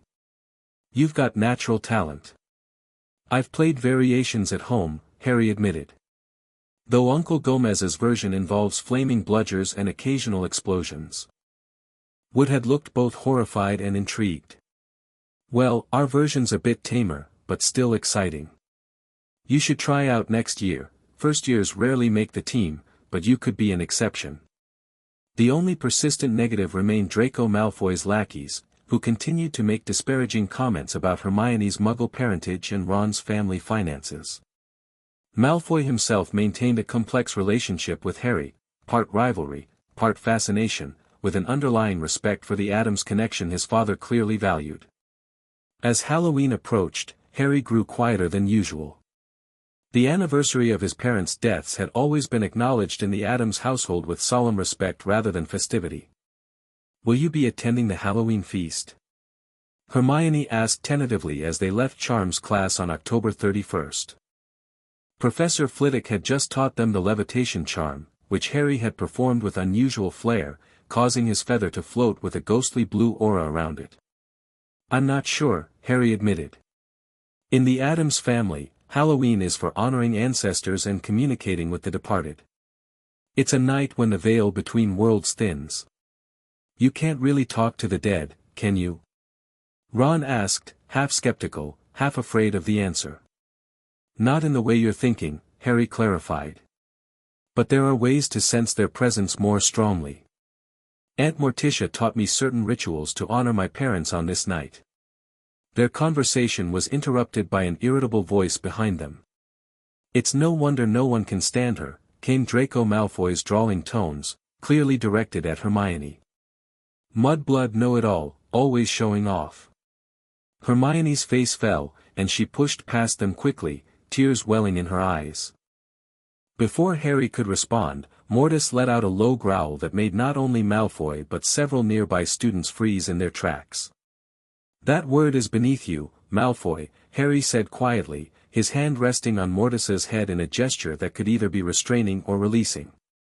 Aunt Morticia says true superiority never needs to announce itself through crude language. Malfoy paled slightly at the Nundu's focused attention but managed a sneer. Defending Granger, Potter Addams? I thought the Addamses understood blood purity. The Addamses understand power, Harry corrected.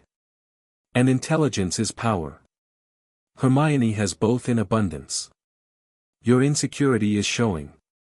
Leaving Malfoy sputtering, Harry and Ron went looking for Hermione but couldn't find her before their next class.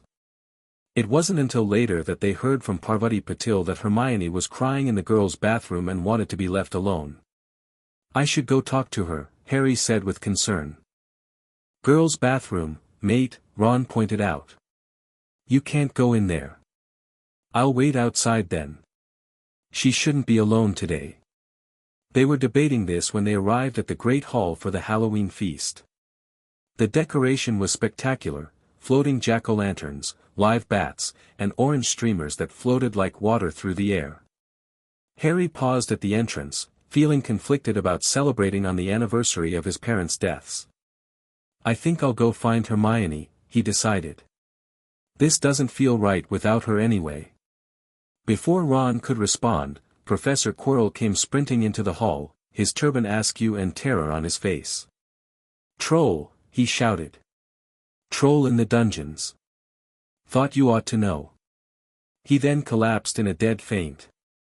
Chaos erupted until Dumbledore shot purple firecrackers from his wand for silence. Prefects, he rumbled, lead your houses back to the dormitories immediately. As Percy began corralling the Gryffindors, Harry grabbed Ron's arm. Hermione. She doesn't know about the troll. Ron's eyes widened in realization. We've got to find her. Slipping away from the Gryffindor line, they headed toward the girls' bathroom, Mortis moving silently ahead, his nose testing the air currents. As they rounded a corner, a foul stench reached them, like old socks and unwashed public toilets. And then they saw it, a monstrous 12-foot troll, granite gray with a lumpy body and a small bald head. It was dragging a huge wooden club and heading straight for the girls' bathroom. It's going toward Hermione. Ron gasped. Harry's eyes narrowed with sudden focus. Growing up in the Addams mansion had exposed him to various magical creatures, some nearly as dangerous as the troll lumbering before them. Uncle Gomez had always emphasized decisive action in dangerous situations. Mortis, Harry commanded softly, scout. The Nundu slipped ahead like a shadow, his spotted coat blending with the stone walls as he assessed the situation. Through their bond, Harry sensed what Mortis discovered: Hermione was indeed inside the bathroom, unaware of the approaching danger. They heard a terrified scream as the troll entered the bathroom. Harry and Ron rushed forward, bursting through the door to find Hermione shrinking against the wall, the troll advancing on her, knocking sinks from the wall as it moved. Distract it. Harry called to Ron, who began throwing pipes and debris at the creature. The troll turned, confused by the noise, giving Harry the opening he needed. Instead of drawing his wand, he made a subtle gesture to Mortis, who had positioned himself in the troll's blind spot. Mortis, Harry said calmly, play. The Nundu launched himself with silent, deadly grace. Despite the troll's enormous size advantage, Mortis moved with supernatural speed, claws extended as he landed on the troll's back. The troll howled in surprise, trying to reach behind itself as Mortis danced across its shoulders, claws drawing rivulets of blood without delivering fatal damage. Harry seized the moment to reach Hermione, pulling her away from the wall. Are you hurt? She shook her head, speechless with terror as she watched the Nundu toy with the troll like a cat with an oversized mouse. Ron, Harry called, get Hermione out. As Ron guided the shell-shocked Hermione toward the door, the troll managed to dislodge Mortis with a violent shake. The Nundu landed gracefully on his feet, circling the now enraged creature. The troll raised its club high, preparing to bring it down on the spotted predator. Harry drew his wand. Unlike the standardized spells taught at Hogwarts, he called upon the magic Aunt Morticia had taught him, ancient words that resonated with power. Vincula constringentia, he intoned, his wand moving in a fluid pattern. Blue-tinged energy erupted from his wand, forming spectral chains that wrapped around the troll's limbs. The creature struggled against the magical bonds, but Harry maintained his focus, channeling his will through the spell as Grandmama had taught him. Mortis, enough, he called. The Nundu retreated to Harry's side as the troll crashed to its knees, still fighting the ghostly chains. Harry approached cautiously, his wand extended. Somnus profundum, he whispered, touching his wand to the troll's temple. The effect was immediate, the troll's tiny eyes rolled back, and it slumped forward, unconscious but breathing steadily.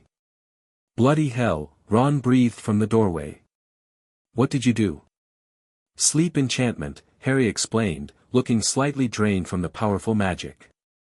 It should last about an hour. A sudden slam and loud footsteps announced the arrival of Professors McGonagall, Snape, and Quirrell. McGonagall took one look at the scene, the unconscious troll bound in fading magical chains, the destruction of the bathroom, and Harry standing calmly beside Mortis, and pressed a hand to her chest. "What on earth were you thinking?" she demanded, cold fury in her voice. "You're lucky you weren't killed. Why aren't you in your dormitory?" Surprisingly, it was Hermione who spoke up. "Please, Professor McGonagall, they were looking for me. I went looking for the troll because I thought I could deal with it on my own. I've read all about them." Ron and Harry stared at Hermione, astonished by this blatant lie. "If they hadn't found me, I'd be dead now," she continued. Harry controlled his Nundu and used some spell to subdue the troll. "They didn't have time to fetch anyone. It was about to finish me off when they arrived." McGonagall's lips thinned as she surveyed the damage. "Miss Granger, 5 points from Gryffindor for this serious lack of judgment." She turned to Harry and Ron. "As for you two gentlemen, while I cannot condone students deliberately placing themselves in danger, it appears your actions saved Miss Granger's life. 5 points, to each of you, for sheer dumb luck and unusual problem-solving." Snape bent to examine the troll, his dark eyes flicking to Harry with a calculating expression. "These binding marks," he observed quietly. "An unusual spell, Mr. Potter Addams. Not taught in the Hogwarts curriculum." "Family magic, sir," Harry replied honestly. "For restraining rather than harming." Snape's expression remained inscrutable, but Harry noticed him exchanging a significant glance with Quirrell, who was examining Mortis with an odd intensity despite his apparent nervousness around the Nundu. "P powerful F familiar you have, P Potter Addams," Quirrell stammered. "Q quite extraordinary how it T took down a full-grown mountain troll." "Mortis was just playing with it, Professor," Harry explained. "He knew not to cause serious harm." This comment seemed to intrigue rather than reassure the faculty. McGonagall straightened primly. "Well, no lasting damage done, to students, at least. You'd better get back to Gryffindor Tower. Students are finishing the feast in their houses."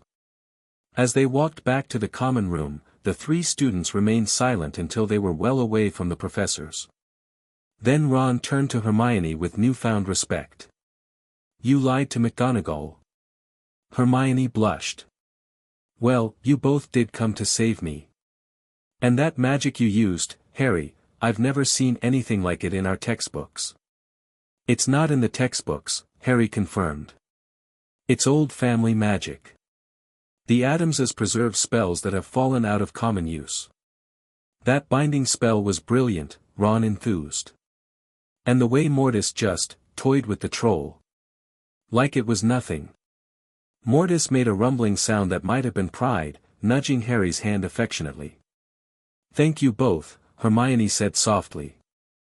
"Not just for saving me, but for coming to find me at all. I didn't think anyone would notice I was missing." "Of course we noticed," Harry replied simply. "Friends look out for each other. That's what family taught me, whether it's blood family or chosen family." From that moment, Hermione Granger became their friend. There are some experiences you can't share without ending up liking each other, and facing a 12-foot mountain troll together is one of them, especially when one of you has a Nundu familiar who treats the troll like an oversized toy. News of the troll incident spread throughout Hogwarts with supernatural speed, transforming Harry's reputation overnight. What began as fearful whispers about the boy who lived and his dangerous pet evolved into odd discussions of how they had subdued a full-grown mountain troll. Did you really make it fall asleep with just a touch of your wand? A wide-eyed second-year asked Harry at breakfast. The spell requires more than just touching, Harry explained patiently. It's about focusing magical intent through physical contact. Such questions became commonplace as students' curiosity overcame their apprehension. Mortis benefited from this shift as well, with many now viewing him as a protector rather than a threat. The Nundu accepted this increased attention with regal tolerance, though he permitted only Harry to actually touch him except for the occasional ear scratch from Ron or Hermione. The faculty's reaction was more complex. Professor Flitwick pulled Harry aside after charms to discuss the binding spell he'd used. That was archaic Latin in your incantation, Mr. Potter Addams, the tiny professor observed. Very few modern wizards maintain fluency in magical Latin beyond standardized spells. Aunt Morticia insisted I learn it, Harry explained. The Addams grimoire contains spells in multiple ancient languages. Flitwick's eyes gleamed with academic interest.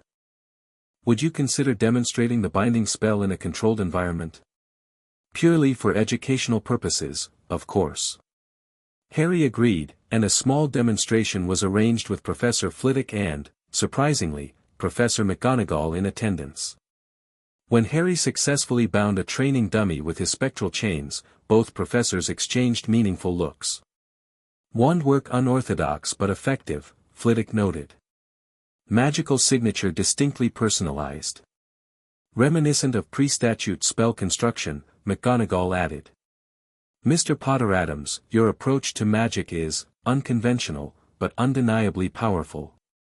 I would caution restraint in general classes, but perhaps additional studies could be arranged to help you balance your family's methods with standard curriculum. This led to weekly sessions with Professor Flitwick exploring magical theory and harmonizing Harry's Addams-taught techniques with conventional methodology. These lessons proved invaluable, helping Harry understand the underlying principles that connected seemingly different magical approaches. Not all faculty reactions were positive.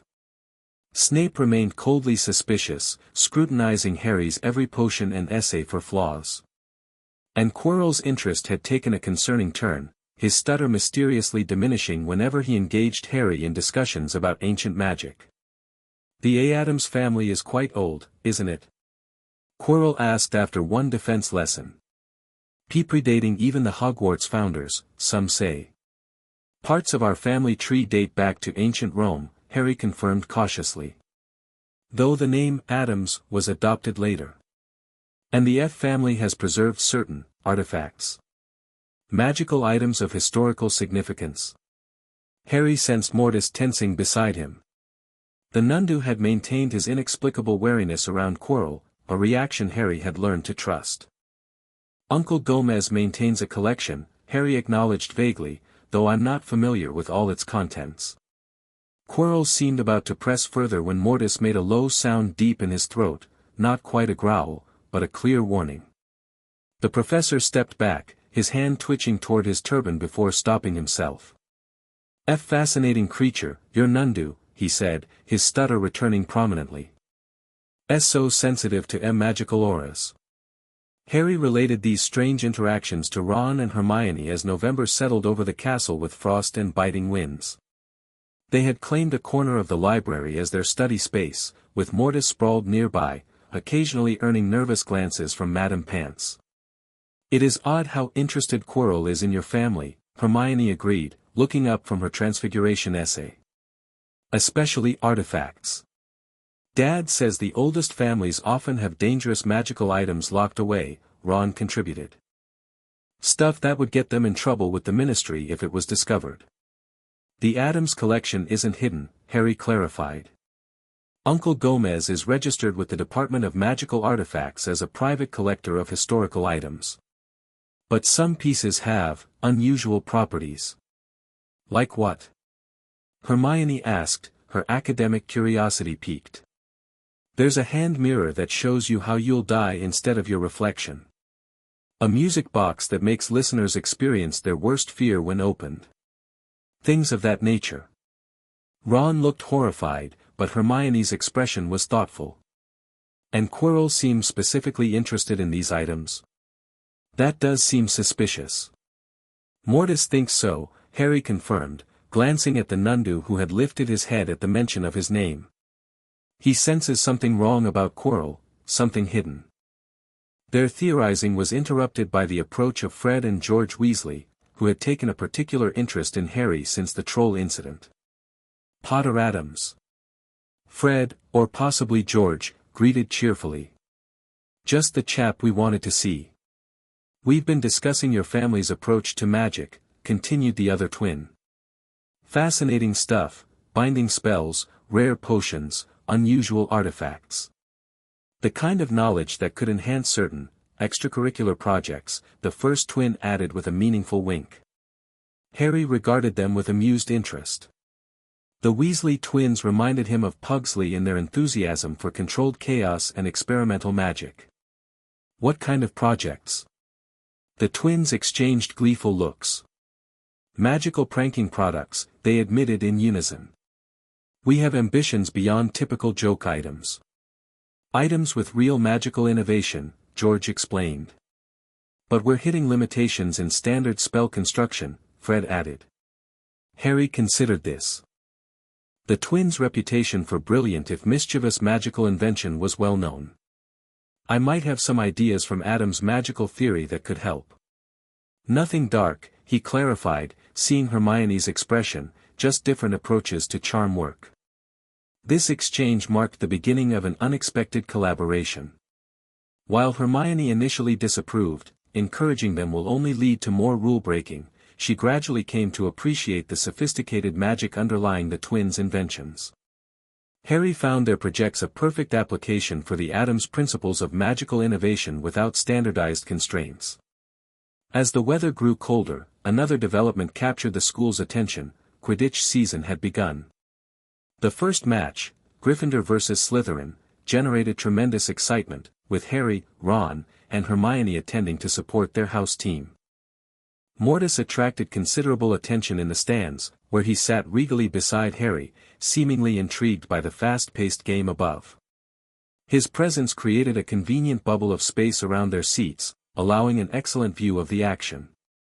Wood offered me a position as reserve seeker for next year, Harry mentioned as they watched the current seeker, a seventh-year named Williams, narrowly miss the snitch. Said my flying style is unervingly precise. You should do it, Ron encouraged enthusiastically. You'd be brilliant. Hermione looked concerned. Isn't Quidditch dangerous enough without adding a Nundu to the pitch? What would Mortis do during games? He'd stay in the reserve area, Harry explained. He understands the importance of boundaries during sporting events. Uncle Gomez trained him extensively during our modified Quidditch matches at home. The conversation halted abruptly when Gryffindor seeker Williams suddenly seemed to lose control of his broom, jerking violently as if trying to buck him off. Harry's eyes narrowed, recognizing the signs of magical interference. That's not mechanical failure, he said sharply. Someone's jinxing his broom. Hermione grabbed Ron's binoculars, scanning the crowd frantically. Look at Snape, she gasped. He's maintaining eye contact and muttering. But Harry was already looking elsewhere. Quirrell too, he noted. Same behavior, different section. One could be performing the counter-jinx, Ron suggested. Harry exchanged a meaningful look with Mortis. Or both could be involved for different reasons. Hermione, create a distraction in the staff section, something dramatic but not harmful. Without questioning his certainty, Hermione slipped away. Minutes later, a burst of bright blue flames erupted along the hem of several professors' robes, causing momentary chaos. William's broom stabilized immediately, allowing him to dive and miraculously catch the snitch, securing a Gryffindor victory. Later, as they discussed the incident with Hagrid over tea in his hut, Harry's suspicions deepened. Rubbish, Hagrid dismissed when Hermione suggested Snape's involvement. Why would Snape jinx a student's broom? I'm not convinced it was Snape, Harry said thoughtfully, absently scratching Fong behind the ears while Mortis watched the boarhound with tolerant amusement. But someone was interfering, and both Snape and Quirrell were maintaining the eye contact necessary for such magic. Listen to me, all three of ye, Hagrid said seriously. You're meddlin' in things that don't concern ye. Forget that broom, it's dangerous business. And that reminds me, he added, turning to Harry, how's that Nundu of yours adjustin' to Hogwarts? Remarkable creature, never thought I'd see one up close without riskin' me life. Harry allowed the change of subject, sensing Hagrid's discomfort. Mortis is adapting well. The castle's magic seems to fascinate him, especially certain areas. Oh. Which ones? Hagrid asked, seemingly relieved by the new topic. The third-floor corridor, for one, Harry mentioned casually, noting how Hagrid's hands fumbled with his teapot. He senses something powerful behind that door. Something alive, but not human. Hagrid's beetle-black eyes widened. Now, Don, you go pokin' around that corridor. Ain't safe, and that Nundu of yours shouldn't be sniffin' around there neither. Of course not, Hermione assured him quickly. We'd never break school rules intentionally. But as they left Hagrid's hut, the trio exchanged knowing looks. Mortis had indeed been particularly interested in the forbidden corridor, often pausing to sniff the air when they passed nearby. And Harry had learned long ago to trust his familiar's instincts about magical anomalies. Something's hidden in that corridor, Harry said quietly as they walked back to the castle. Something important enough to warrant deadly protection. But what? Ron wondered. I don't know yet, Harry admitted. But I think Professor Quirrell wants it, and possibly Snape too, either to obtain it or protect it. We need more information, Hermione decided, her initial reluctance to break rules overcome by intellectual curiosity. Without knowing what's being hidden, we can't understand the danger. As November faded into December, bringing snow and holiday preparations, their investigations yielded few results. The forbidden corridor remained a mystery, though Mortis continued to display interest whenever they passed nearby. Quirrell's questions about Addams Family artifacts grew more specific, often focusing on items that might enhance or transfer magical power. He asked about something called sanguine receptacles today, Harry reported during one of their library sessions. Ancient vessels for storing magical essence. Hermione frowned. That sounds like blood magic. It's mentioned in Magic Most Evil as highly restricted. The Addams Grimoire has passages about similar objects, Harry acknowledged. They were used in inheritance rituals centuries ago, allowing family magic to be preserved across generations when direct heirs weren't available. And Quirrell's interested in these specifically? Ron asked, looking troubled. He tried to seem casual, but his stutter almost disappeared entirely. Harry stroked Mortis thoughtfully. And there was something hungry in his expression. As Christmas approached, bringing midterm exams and holiday plans, Harry received a letter from Morticia written in her elegant, spidery handwriting on black parchment. Dearest Harry, we trust Hogwarts is providing suitable challenges for your unique talents. Wednesday sends her regards, she's been perfecting a new poison using ingredients from your last letter. Most effective on rodents thus far. Regarding Professor Quirrell's inquiries about family artifacts, exercise caution. The items he described suggest interest in soul magic, a concerning field when pursued by those outside trusted circles. The Addams Vault contains materials on this subject that are not for casual examination. I've enclosed a protective amulet. Wear it against your skin. It will warn of magical intrusion and guard against certain forms of possession. An old family precaution, nothing to cause alarm. We look forward to seeing you at Christmas. Uncle Gomez has prepared the annual Yuletide seance. Your parents have been particularly responsive this year. With darkest affections, Aunt Morticia P.S., give Mortis our love. Grandmama has prepared his favorite spiced blood pudding for the holidays. The letter confirmed Harry's growing suspicions about Quirrell. He showed it to Ron and Hermione, who reacted with appropriate concern. Soul magic? Hermione repeated, looking pale. That's some of the darkest magic in existence. What would a defense against the dark arts teacher want with that? Maybe he's not really a defense teacher, Harry suggested quietly. Or not only that. The amulet Morticia had sent was a small silver pendant shaped like a raven's claw clutching a black stone. When Harry wore it beneath his robes, it maintained a comfortable warmth against his skin, except when Quirrell was nearby, when it grew noticeably colder.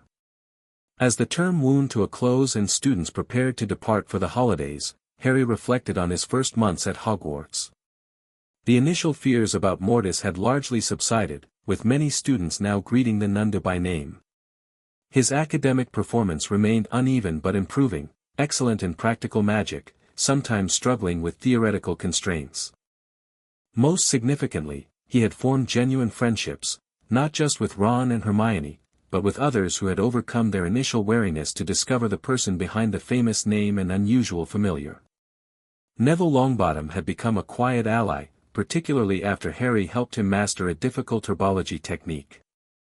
The Weasley twins included him in their experimental sessions. Even some Slytherins, following Malfoy's lead, maintained cautious but respectful interactions. On the final evening before the holiday break, Harry sat in the Gryffindor common room, Mortis sprawled comfortably before the fire. Ron was teaching him wizard chess, with mixed results. Harry's Addams-style strategy involved sacrificing pieces in ways that made Ron wince. Hermione, packed and organized for departure, was reviewing her holiday reading list. "You'll both write over the break?" she asked, looking up from her meticulous schedule. "Of course," Harry assured her. "Though I should warn you that Addams' correspondence sometimes arrives with unusual couriers. Last year, Uncle Gomez sent a birthday card via trained vulture." Ron snorted with laughter. "Brilliant. Dad would love that. He's fascinated by unusual magical communication methods." "You're welcome to visit the mansion after Christmas if you'd like," Harry offered. "Both of you. Aunt Morticia would love to meet my friends." The invitation was genuine, though Harry suspected the Addams mansion might prove a bit overwhelming for first-time visitors. Still, the thought of introducing his wizarding school friends to his unusual family filled him with a strange warmth. For the first time, his two worlds, Potter and Addams, seemed capable of coexisting rather than competing. As students departed for the holidays the next morning, Harry and Mortis stood on the platform at Hogsmeade Station, waving goodbye to Ron and Hermione as they boarded the train. Harry would be traveling separately. Uncle Gomez had arranged a portkey directly to the mansion, approved by the ministry due to the complications of transporting a Nundu through public magical transit. Professor McGonagall personally escorted him to the designated departure point beyond the school boundaries. Her expression softened slightly as they walked. "You've had quite an impact on Hogwarts in your first term, Mr. Potter Addams," she observed. "Not entirely what we expected when your letter was sent." Harry smiled. "The unexpected is an Addams specialty, Professor." "Indeed." Her lips twitched in what might have been amusement. "I knew your parents well, your birth parents, that is. Lily was brilliant but practical. James was, less practical, but equally talented. And now?" Harry asked quietly. "What do you see of them in me?" McGonagall considered him thoughtfully. "Lily's quick mind and moral center. James's confidence and loyalty to friends. But there's something else, a certain perspective that is entirely your own.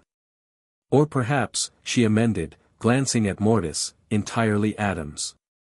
They reached the portkey, an antique silver hand mirror that Harry recognized from the Addams collection. McGonagall stepped back as Harry gripped it firmly, Mortis pressing against his leg. "Happy Christmas, Professor," Harry said. "Happy Christmas, Mr. Potter Addams. Do try to return without additional dangerous creatures, if possible." Harry grinned. "I make no promises, Professor. Wednesday has been breeding some interesting hybrid spiders." The last thing he saw before the portkey activated was McGonagall's expression of mingled alarm and resignation, a look he had become quite familiar with during his first term at Hogwarts School of Witchcraft and Wizardry. As the magical transportation whisked him away, Harry felt Mortis's excitement through their bond. They were going home for Christmas, to seances and strange brews, to Wednesday's experiments and Pugsley's explosions, to Lurch's organ playing and Thing's helpful gestures. To Gomez's enthusiastic fencing lessons and Morticia's elegant wisdom. To the family that had taken in the boy who lived and taught him that living well meant embracing both the light and the darkness, and finding beauty in the shadows between. Chapter 3, Secrets and Shadows. Christmas at the Addams mansion was everything Harry had missed. The ancient stone walls draped with funeral wreaths of poisonous holly. The massive dead tree in the great hall, decorated with centuries-old cursed ornaments that whispered secrets when touched. The scent of Grandmama's special Yuletide brews permeating the air, equal parts spice and something metallic that visitors might have questioned but Harry found comforting. "Harry, darling." Morticia glided across the marble floor, arms outstretched in welcome as Harry and Mortis materialized in the entrance hall. Her pale face lit with genuine warmth, though her expression remained elegantly restrained. "How wonderful to have you home." Harry stepped into her embrace, breathing in the familiar scent of belladonna and night-blooming roses. "I've missed you, Aunt Morticia." Buble. Gomez bounded into the hall, exuberant as always. The prodigal nephew returns. He clapped Harry on the shoulder, beaming with pride. "Letters from your professors, most illuminating. A mountain troll subdued. Ancient magic in the halls of Hogwarts. Magnifique." Before Harry could respond, a small dark shape hurtled down the grand staircase, launching itself at him with controlled velocity.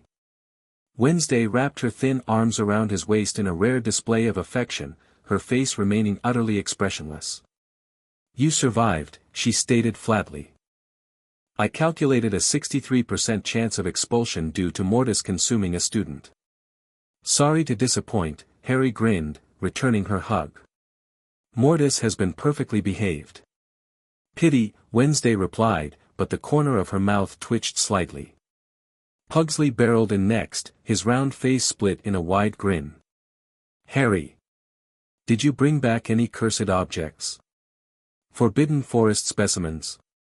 Anything explosive?" "Patience, Pugsley," Morticia chided gently.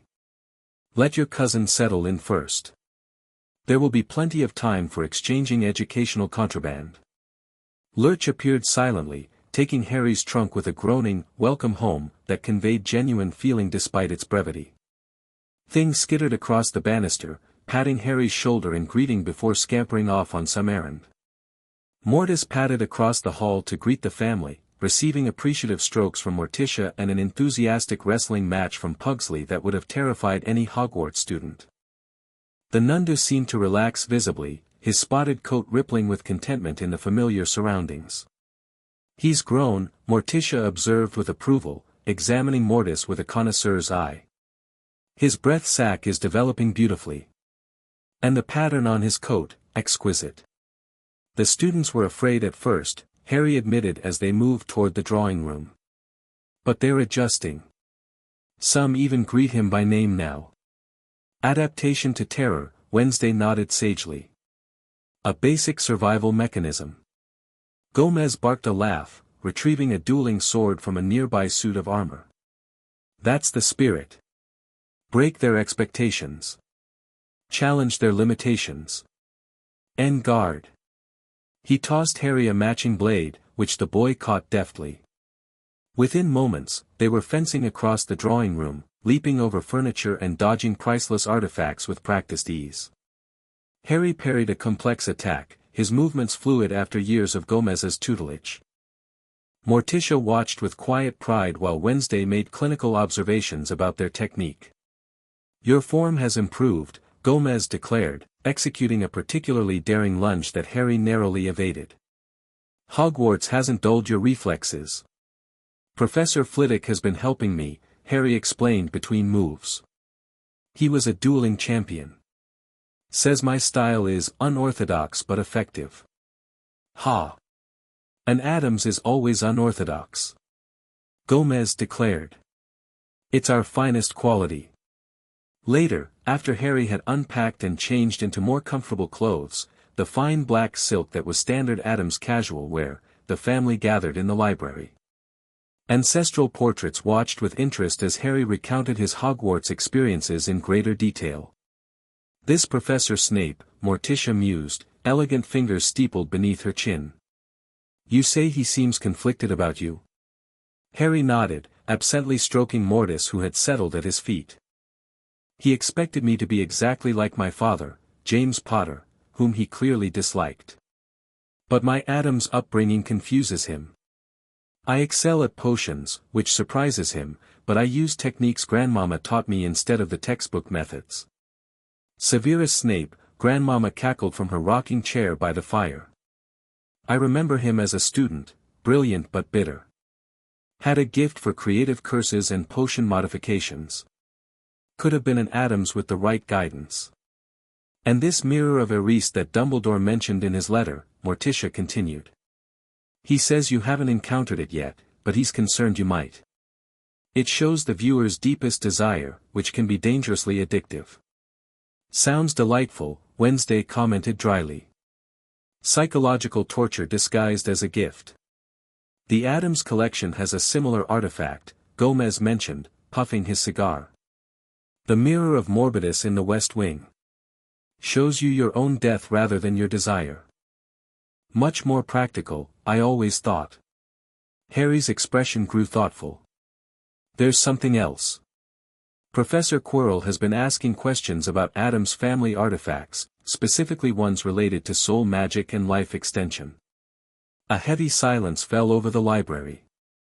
The ancestral portraits leaned forward in their frames. Morticia and Gomez exchanged a significant look. "I suspected as much from your letters," Morticia said finally. "His interest is concerning." "The amulet you sent helps," Harry assured her, touching the raven's claw pendant beneath his shirt. "It grows cold whenever he's near, and I can feel it repelling something, like a pressure against my mind." Morticia rose gracefully, moving to a glass-fronted cabinet filled with ancient tomes. "I believe it's time for a family history lesson, Harry. One specifically relevant to your situation at Hogwarts." She selected a massive book bound in what appeared to be human skin, its clasp fashioned from silver and black opal. The pages rustled with sentience as she opened it on the central table, revealing handwritten text in various ancient languages and moving illustrations of disturbing clarity. "The Addams family has existed under various names for millennia," she began, her voice taking on the cadence of formal instruction. "Through the ages, we have served as custodians for certain magical knowledge too dangerous for general circulation but too valuable to destroy." "Cool," Pugsley whispered, peering at an illustration of what appeared to be a man splitting his soul into fragments. "Among these secrets," Morticia continued, "are methods of extending life through means that violate natural law. Not the philosophical pursuit of immortality through alchemy, which has its place, but darker paths involving fracturing one's soul or consuming others' life force." "Voldemort," Harry said quietly, the connection suddenly clear. "That's what he did, isn't it? That's how he survived when the killing curse rebounded." Gomez nodded gravely, his usual exuberance subdued. "We've suspected for years. The signs were there for those who recognize such magic. His body was destroyed, but something lingered, a fragment of soul, perhaps, disembodied but conscious. And now he's looking for a way back," Harry concluded. "Using Quirrell somehow." "Possession is the likeliest explanation," Morticia agreed. "The amulet's reaction suggests an intrusive presence, a second consciousness sharing Quirrell's physical form." Wednesday leaned forward, her dark eyes intense. "Is he in Quirrell's body like a parasite, or controlling him like a puppet master?" "Both, potentially," Morticia replied. "True possession allows varying degrees of control and awareness. Based on Harry's observations of Quirrell's shifting behaviors, I suspect Voldemort maintains direct control at times but recedes when necessary to preserve his host's appearance of normalcy." Harry absorbed this information, pieces falling into place. "And now he's seeking something at Hogwarts, something hidden in the Forbidden Corridor. Something Mortis senses as powerful and alive but not human." "The Philosopher's Stone," Grandmama declared suddenly, cackling at their surprised expressions. What? I keep up with alchemical gossip. Nicholas Flamel removed it from Gringotts this summer after centuries in his vault. If it's not at his home, and it's being guarded at Hogwarts, that's what your dark wizard is after. The elixir of life, Morticia nodded. It would provide a path to restored physical form without the complications of possession or the dark rituals he might otherwise require. Harry's mind raced with implications. So Quirrell, or Voldemort working through him, is trying to steal the stone. And he's interested in Addams' artifacts because they might offer alternative methods if he fails. Precisely. Gomez clapped him on the shoulder. Sharp as a poisoned dagger, my boy. What should I do? Harry asked, looking between his aunt and uncle. Tell Dumbledore my suspicions. Dumbledore likely suspects already, Morticia mused. He's keeping Quirrell close to watch him. Informing him without evidence would accomplish little. Observation and preparation, Gomez declared. The Addams way. Keep your friends close and your enemies where you can run them through with a properly sharpened blade. In the meantime, Morticia added, we should strengthen your defenses. The amulet is helpful, but additional protection would be prudent. She turned to a specific page in the grimoire. Mental shields against intrusion, protective charms against possession. We'll begin your training tonight.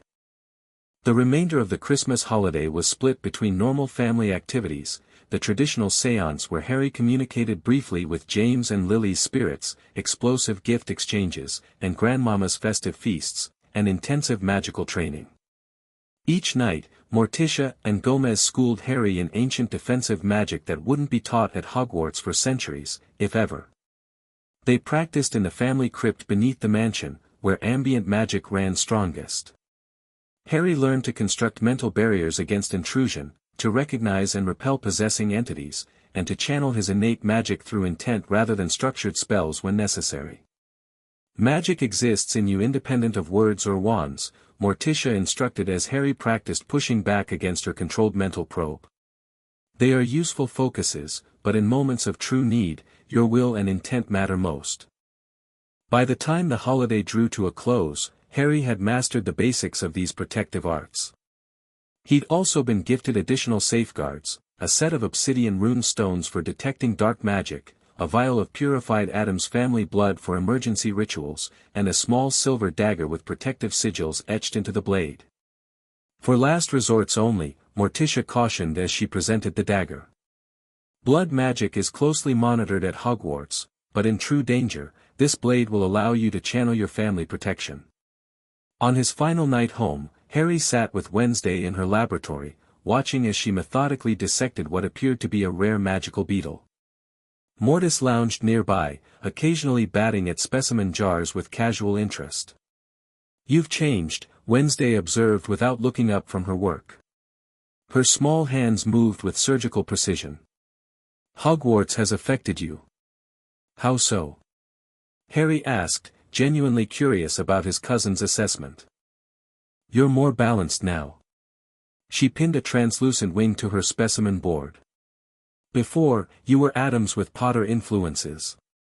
Now you're becoming something integrated, neither fully Addams nor fully what the wizarding world expects from Harry Potter. Coming from Wednesday, this was profound insight. Harry considered her words carefully. Is that disappointing? He asked finally. That I'm not purely Addams anymore? Wednesday looked up, her dark eyes serious. Evolution isn't disappointing, it's inevitable. Adaptation ensures survival. A rare, slight smile curved her lips. Besides, you still appreciate proper dissection technique. That's the important thing. The next morning, as Harry prepared to return to Hogwarts via ministry-approved portkey, the entire family gathered to see him off. Gomez presented him with a new set of fencing foils, for practice. Maintain your form. Grandmama provided potions ingredients not available in the student cupboards. Pugsley offered an experimental explosive that made Harry's eyebrows rise appreciatively. Last came Morticia, who embraced him with uncharacteristic fierceness. Trust your instincts, Harry, she murmured. And remember, an Addams faces darkness without fear because we recognize it as part of ourselves. She pressed something into his hand, a small black velvet pouch containing what felt like several small objects. For true emergency only. Family magic at its most ancient. As Harry and Mortis activated the port key, a particularly grim-looking porcelain doll, the last thing he saw was his family standing together on the mansion steps, a tableau of elegant darkness that represented home, safety, and unconditional love in all its macabre glory. "Blimey, Harry, what are those things?" Ron asked, eyes wide as Harry unpacked the protective rune stones in their dormitory. The boys had returned from the Christmas holidays that afternoon, the castle once again filled with the bustle and noise of students. "Obsidian detection runes," Harry explained, arranging the glossy black stones in a specific pattern. "They react to dark magic, grow warm, change color slightly. Aunt Morticia thought they might be useful given what we suspect about Quirrell." Hermione, who had joined them in the boys' dormitory despite technically breaking rules, examined the runes with academic interest. "These symbols are ancient, pre-Roman, possibly Etruscan. Where did your family get them?" "Family collection," Harry replied vaguely. "They've been passed down for generations." "And you really think Quirrell is possessed by you-know-who?" Ron's voice dropped to a nervous whisper. "That's mental, Harry." "It explains everything," Harry insisted. "The amulet reactions, Mortis's behavior around him, the specific questions about soul magic and artifacts that could help restore physical form. And the Philosopher's Stone would give him a way back," Hermione concluded, her expression troubled. "Eternal life, unlimited gold, exactly what he'd need to regain power." Harry nodded, absently stroking Mortis who had settled on his enlarged bed. The Nundu had grown even larger over the holiday, now the size of a small lioness, his magical aura more palpable. Several students had commented nervously on his increased size when Harry had arrived back at school. "So what do we do?" Ron asked. "Tell Dumbledore?" "Not yet," Harry decided. "Aunt Morticia thinks he already suspects but is keeping Quirrell close to watch him. We need evidence, something concrete that proves Voldemort's involvement." Ron flinched at the name. "Don't say it." "Fear of a name only increases fear of the thing itself," Harry quoted. "Uncle Gomez says names have power only if you surrender it to them." "Your uncle sounds mental too," Ron muttered, though with obvious affection. "In a brilliant sort of way." Hermione looked thoughtful. "If the stone is here, it must be heavily protected. Dumbledore wouldn't rely on just that three-headed dog we glimpsed through the door." "Fluffy," Harry corrected automatically. Ron and Hermione stared at him. "You know its name?"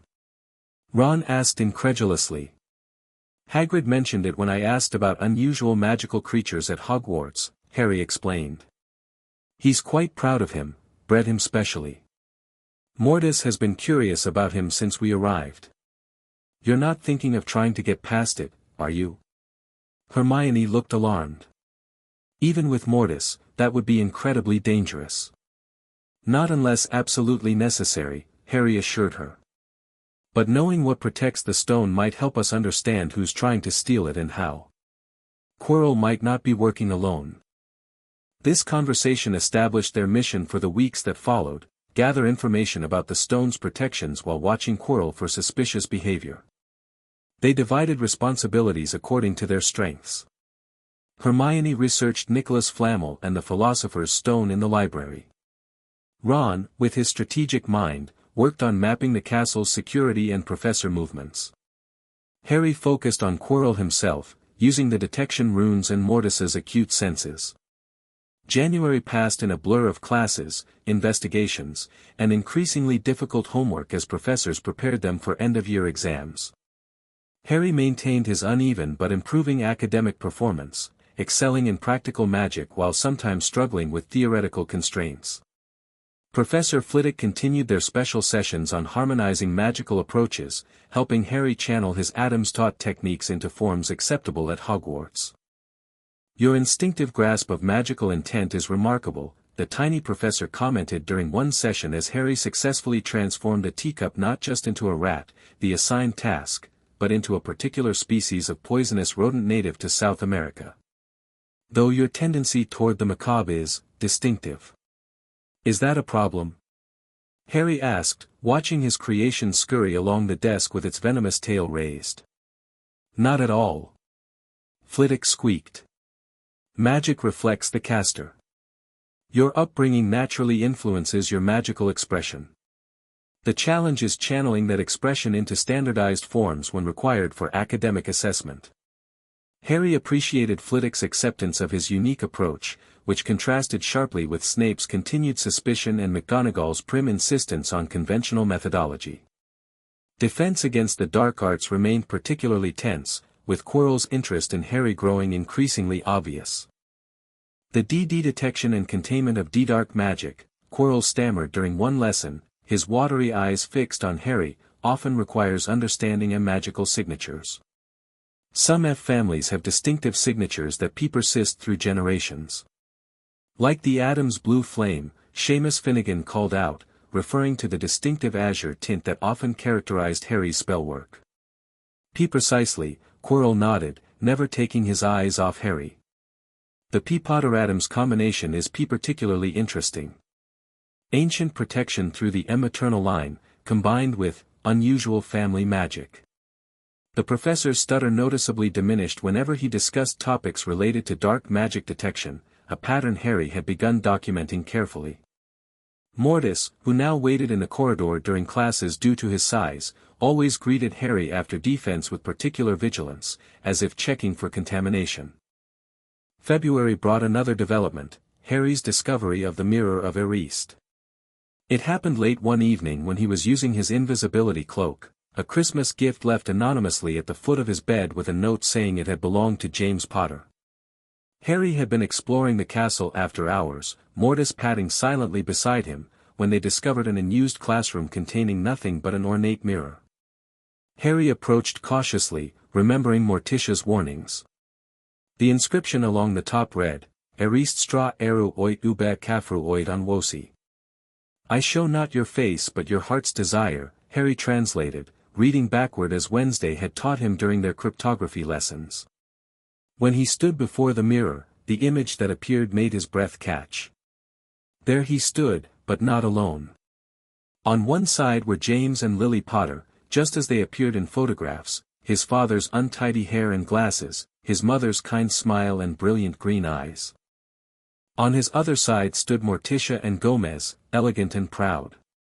Behind them gathered both families, Addamses and Potters together, an impossible union across the divide of death.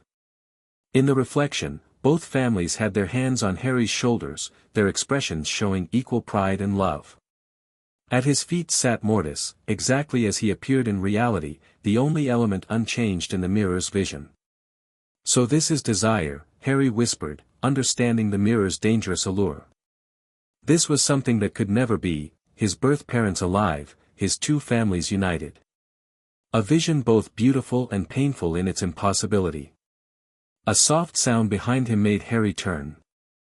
Dumbledore stood in the doorway, his expression gentle as he regarded the boy and his Nundu. I see you have discovered the Mirror of Erist, the headmaster said quietly. Like many before you. It shows what we want most, Harry said, reluctantly stepping away from the image of his combined families. Even if it's impossible. Indeed. Dumbledore moved closer, though he maintained a respectful distance from Mortis. The happiest man on earth would look in the mirror and see only himself, exactly as he is. No one's that content, Harry observed. Even the Addamses have desires, though they're more comfortable with darkness than most. Dumbledore's eyes twinkled. A profound observation, Harry. May I ask what you see? Harry hesitated only briefly before answering truthfully. My families, both of them, together. The Potters alive, standing with the Addamses. All of them, proud of me. Something like compassion flickered across Dumbledore's aged face. A vision that reveals much about your heart, Harry. Not power or glory or even the return of what was lost, but connection, belonging to both worlds that have shaped you. What do you see, sir? Harry asked impulsively. Dumbledore's smile turned sad.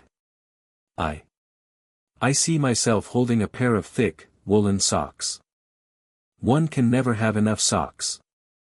Harry recognized the deflection but didn't press. Everyone had secrets, and the Addams household had taught him to respect private darkness. The mirror will be moved tomorrow, Dumbledore continued. I ask that you not seek it out again. It gives neither knowledge nor truth, and men have wasted away before it, entranced by what they can never have. I understand, sir, Harry agreed.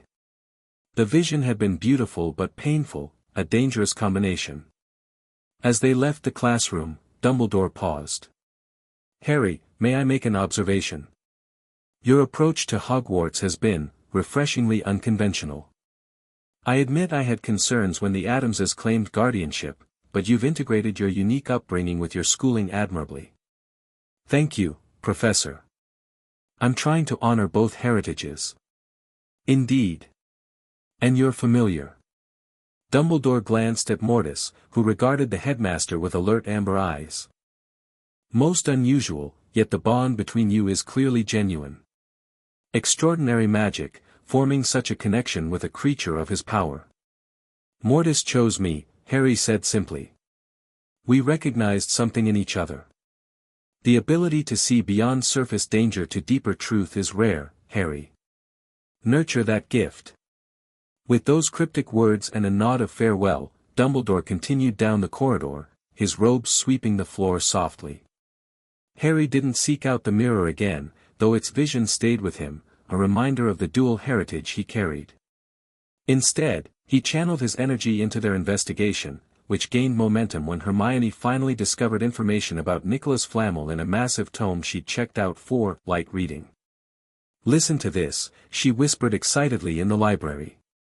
Nicholas Flamel, the noted alchemist, is the only known maker of the Philosopher's Stone, a legendary substance with astonishing powers. The stone will transform any metal into pure gold and produces the elixir of life, which makes the drinker immortal. That settles it, Ron declared. That's what's hidden in the school, and that's what you know who wants. But why hide it at Hogwarts? Hermione wondered. Flamel is over 665 years old. Surely he has secure locations of his own. Because Dumbledore is the only wizard Voldemort ever feared, Harry explained, ignoring Ron's flinch at the name. Hogwarts under Dumbledore's protection would be safer than almost anywhere else. As winter gradually yielded to early spring, their surveillance of Quirrell intensified. Using the invisibility cloak, Harry occasionally followed the professor during evening hours, observing his frequent visits to the third-floor corridor where he would stand before the locked door, muttering to himself. More concerning were the times when Quirrell appeared to be holding conversations with no one present, his voice alternating between his usual stutter and a colder, more commanding tone. Harry documented these observations carefully, sharing them with Ron and Hermione during their strategy sessions by the lake where they could speak freely without being overheard. Mortis had proven invaluable in these efforts, his acute senses detecting Quirrell's approach long before a human could notice. Their investigation faced an unexpected challenge in late March when Harry encountered Marcus Flint, the burly Slytherin Quidditch captain, bullying a group of younger Hufflepuffs near the Transfiguration courtyard. Pathetic, Flint was saying, holding a first-year's wand out of reach. Can't even perform a simple levitation charm after half a year. Maybe squibs shouldn't be allowed at Hogwarts. The Hufflepuff girl's eyes glistened with tears as Flint's companions laughed. Harry, who had been passing by with Mortis, stopped immediately. Return her wand, Flint, he said calmly. The Slytherin turned, his troll-like features twisting into a sneer when he spotted Harry. His expression faltered slightly at the sight of Mortis but quickly hardened again. Potter Addams and his pet cat, he jeered, though he kept a wary eye on the Nundu. Playing hero for the weaklings? There's no heroism in basic decency, Harry replied, channeling Morticia's elegant disdain. The wand, please. Or what? Flint challenged, emboldened by his friend's presence. Going to set your overgrown kitty on me? Pretty dark for the boy who lived, threatening fellow students with a Class XXXXX creature. Harry maintained his composure, though he noted Mortis tensing beside him. I haven't threatened anyone. I simply asked you to return property that isn't yours. Flint's expression darkened. I don't take orders from half-blood freaks raised by dark wizards. Everyone knows the Addamses practice illegal magic. Probably taught you all sorts of nasty curses, didn't they? The Slytherin raised his wand suddenly. Defendo, he snarled, aiming directly at Harry's face. What happened next occurred so quickly that observers later gave conflicting accounts. Harry didn't reach for his wand, there wasn't time. Instead, he made a swift, fluid gesture with his left hand, fingers moving in a pattern Morticia had taught him. The cutting spell hit an invisible barrier inches from his face, fragmenting into harmless sparks. Simultaneously, Mortis moved, not attacking as Flint clearly feared, but positioning himself protectively before the frightened Hufflepuffs. Wandless magic. Flint looked momentarily stunned before his expression twisted with anger. Dark arts at school, Potter Addams. Let's see how you handle this. Reducto. This more powerful curse met the same fate, dissipating against Harry's wandless shield. The air around him seemed to shimmer with faint blue energy, the distinctive Addams magical signature manifesting in his defensive magic. This is unnecessary, Flint, Harry said quietly, his composure unbroken. Return the wand, and we can forget this happened. Instead of backing down, Flint's face contorted with rage. Confringo, he bellowed, casting the explosive curse with genuine intent to harm. Harry's response was immediate. His right hand finally reached for his wand while his left maintained the protective shield. With a precise movement, he caught the blasting curse on his shield, channeled it through his body in a technique Gomez had taught for redirecting magical energy, and released it harmlessly upward with his wand, where it exploded against the open sky in a shower of golden sparks. The courtyard fell silent. Even Flint's companions looked uneasy now. The casual display of advanced magical control, redirecting a powerful curse without a counterspell, was far beyond typical first-year abilities. That's quite enough, Mr. Flint. Professor McGonagall's crisp voice cut through the tension as she strode into the courtyard. Attacking a fellow student with a blasting curse? Inexcusable. 50 points from Slytherin and detention for a month.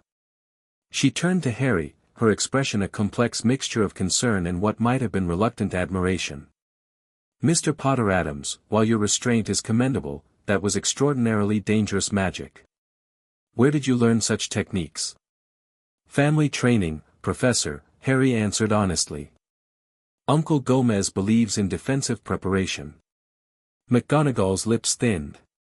I see. While I cannot fault you for defending yourself, I must insist you report to my office this evening to discuss appropriate magical responses in school settings. She turned back to Flint. The wand, Mr. Flint. Now. With a look of pure hatred, Flint tossed the Hufflepuff's wand to the ground and stalked away, his friends following reluctantly. McGonagall retrieved the wand, returned it to its grateful owner, and departed with a meaningful look at Harry. As the courtyard cleared, the Hufflepuff first-years approached Harry cautiously. That was amazing, one boy whispered, looking at Harry with awe. How did you do that without saying any spells? Focus and practice, Harry replied simply.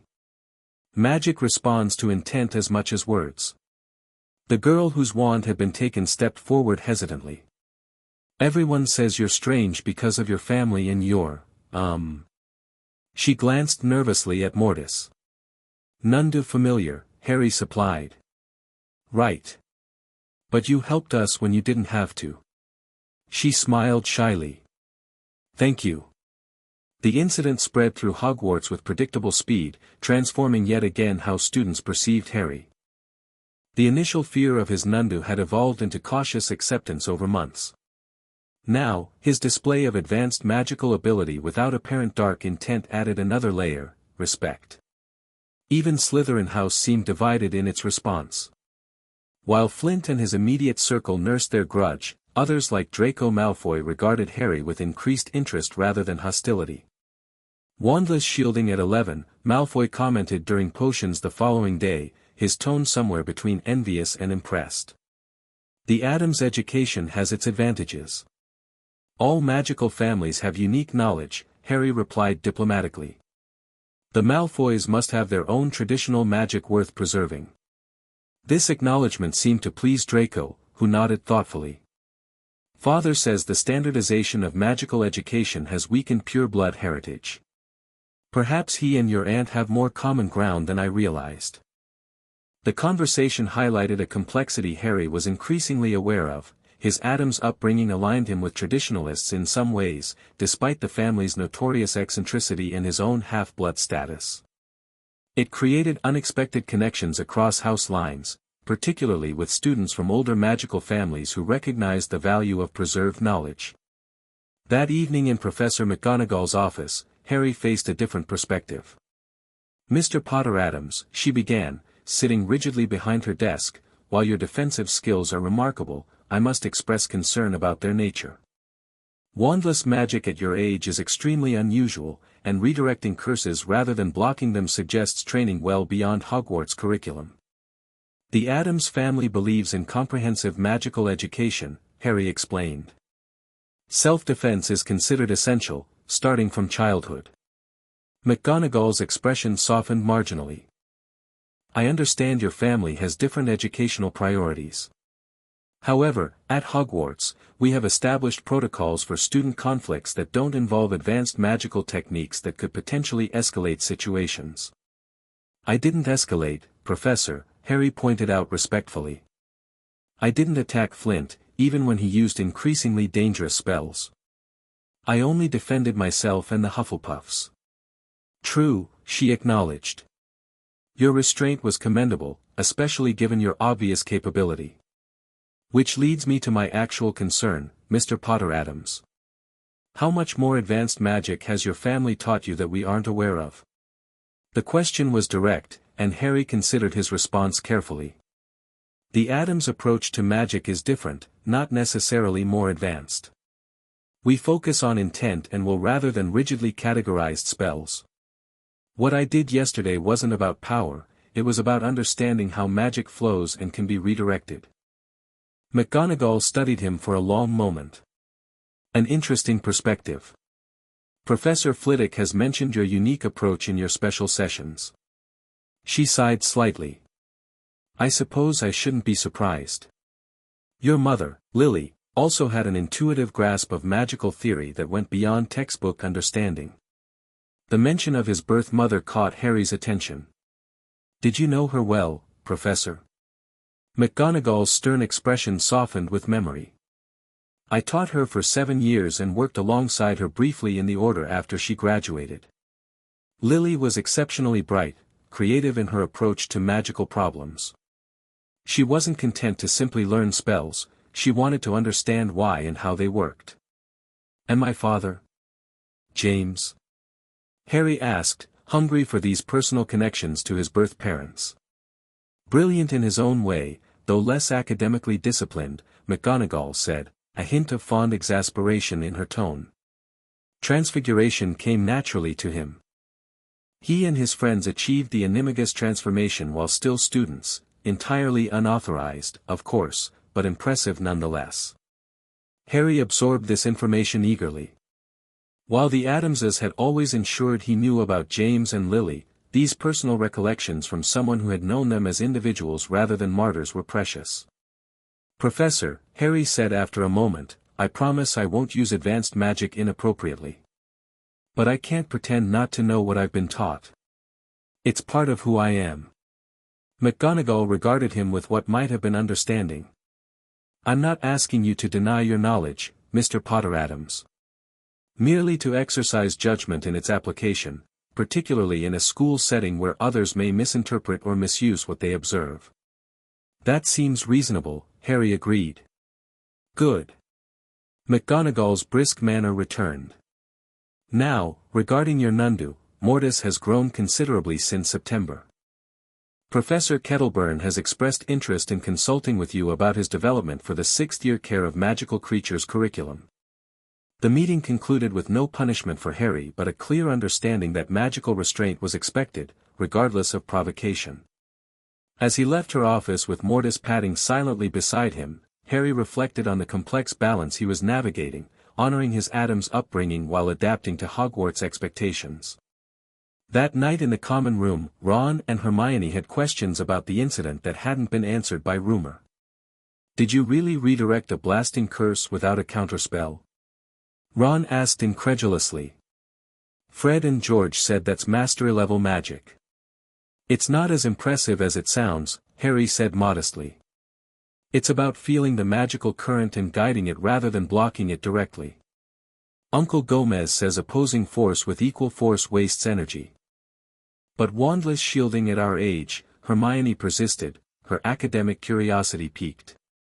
"That's extraordinary, Harry.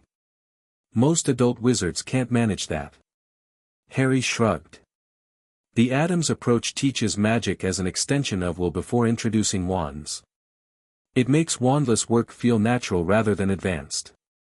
His friends exchanged looks that Harry had come to recognize, a mixture of amazement and slight unease at the differences in his magical upbringing. "Your family sounds brilliant," Ron said finally. "Mental, obviously, no offense, but brilliant. Dad would love to talk magical theory with them. He's always saying traditional methods get overlooked in modern education." "You should both visit this summer," Harry suggested, pleased by Ron's acceptance. "Aunt Morticia would love to meet you. She's particularly interested in your academic approach, Hermione." Hermione looked both flattered and terrified by this prospect. Their conversation shifted to their ongoing investigation of Quirrell and the Philosopher's Stone. Harry shared his recent observations of the professor's late-night visits to the third-floor corridor. "He seems to be studying the protections," Harry explained. "Standing outside Fluffy's door, making notes, sometimes talking to himself, or someone who isn't visible." "Voldemort," Hermione whispered, having adopted Harry's habit of using the name despite Ron's wincing. "Do you think he's planning to make his attempt soon?" "I'm not sure," Harry admitted. "But I think we should find out exactly what's protecting the stone beyond Fluffy. If we understand the defenses, we might better recognize when they're being breached." "How do we do that?" Ron wondered. "It's not like Dumbledore left an instruction manual." "No, but Hagrid might know," Harry suggested. "He let slip about Fluffy. Maybe he knows about the other protections too." Their visit to Hagrid's hut the following day proved enlightening, though not in the way they had anticipated. The gamekeeper was uncharacteristically evasive about the stone's protections but let slip that several professors had contributed magical safeguards, including Quirrell himself, which confirmed their suspicions that the possessed professor had insider knowledge of at least some barriers. More surprising was what they found at Hagrid's hut, a large dragon egg heating in the fire. "Isn't dragon breeding illegal?" Hermione asked worriedly as Hagrid lovingly adjusted the egg's position in the flames. "Well, technically, but this little feller needs me," Hagrid explained, his beetle-black eyes softening. "Norwegian Ridgeback, they are. Rare, they are." Harry and Mortis both regarded the egg with interest. The Nundu sniffed at it carefully, making a curious rumbling sound. "Mortis says it's close to hatching," Harry translated. "The magical signature is strengthening." Hagrid looked delighted. "Ya can tell that?" "Brilliant. Always said Nundus were misunderstood creatures. Dead clever, they are." As they left Hagrid's hut, the trio discussed this new complication. "A dragon at Hogwarts," Ron groaned. "As if we didn't have enough to worry about with you-know-who possessing Quirrell and trying to steal the Philosopher's Stone." "Actually," Harry said thoughtfully, "this could work to our advantage. If Hagrid's distracted with an illegal dragon, Quirrell might see it as an opportunity to make his move when attention is diverted." "So we watch both?" Hermione asked. "The dragon and the third-floor corridor?" Harry nodded. "Exactly. If we know the professor's protecting the stone, we can watch for any suspicious behavior or absences that might indicate Quirrell is making his attempt. Their dragon watching proved short-lived. After witnessing the hatching, a messy, miraculous event that impressed even Mortis, they arranged for Charlie Weasley's friends to collect the rapidly growing Norbert before Hagrid's hut could be destroyed or the gamekeeper arrested. The operation went smoothly thanks to Harry's invisibility cloak and Mortis's ability to detect approaching professors before they came into view. However, the dragon incident had diverted their attention from Quirrell just as Harry had feared it might. When they resumed their surveillance, they noticed a troubling change. The professor's stutter had almost entirely vanished when he thought himself unobserved, and his late-night visits to the third-floor corridor had increased in frequency. "He's getting ready to move," Harry concluded as April drew to a close. "The timing makes sense, exams are coming, the school will be distracted, professors busy with preparations. Should we tell Dumbledore now?" Hermione pressed.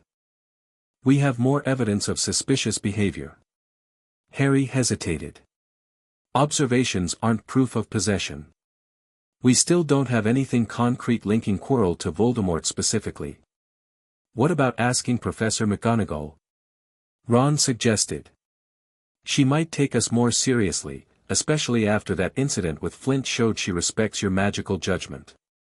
The decision was made for them the following day when they overheard Quirrell in an apparently empty classroom, engaged in a one-sided conversation that chilled their blood. "I cannot guarantee success, Master," Quirrell was saying, his voice entirely free of stutter.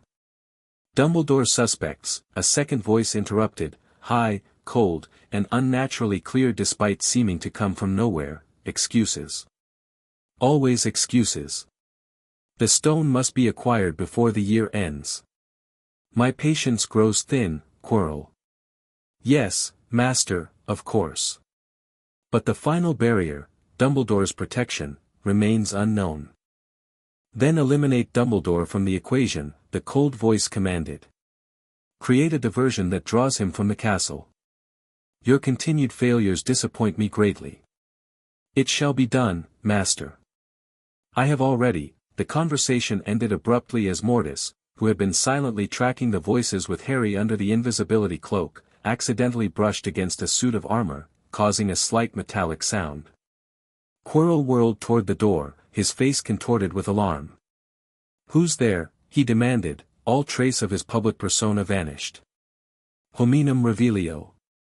The revealing spell washed over them, but Harry had already activated one of the protective amulets Morticia had provided, creating a temporary magical signature mask. Quirrell's spell detected nothing, though he remained suspicious, approaching the door with wand raised. Harry, Ron, and Hermione retreated silently, Mortis moving ahead to ensure their path remained clear. Once safely distant, they ducked into an empty classroom to process what they'd heard. "That was him," Ron whispered, his face ashen. "You know who?" "In the school. With Quirrell." "We need to go to Dumbledore immediately," Hermione insisted, her voice shaking. That was definitive proof. Harry nodded grimly. "And Quirrell plans to create some diversion to get Dumbledore away from Hogwarts. The attempt on the stone will happen soon, possibly within days." They headed directly to McGonagall, unable to locate the headmaster himself.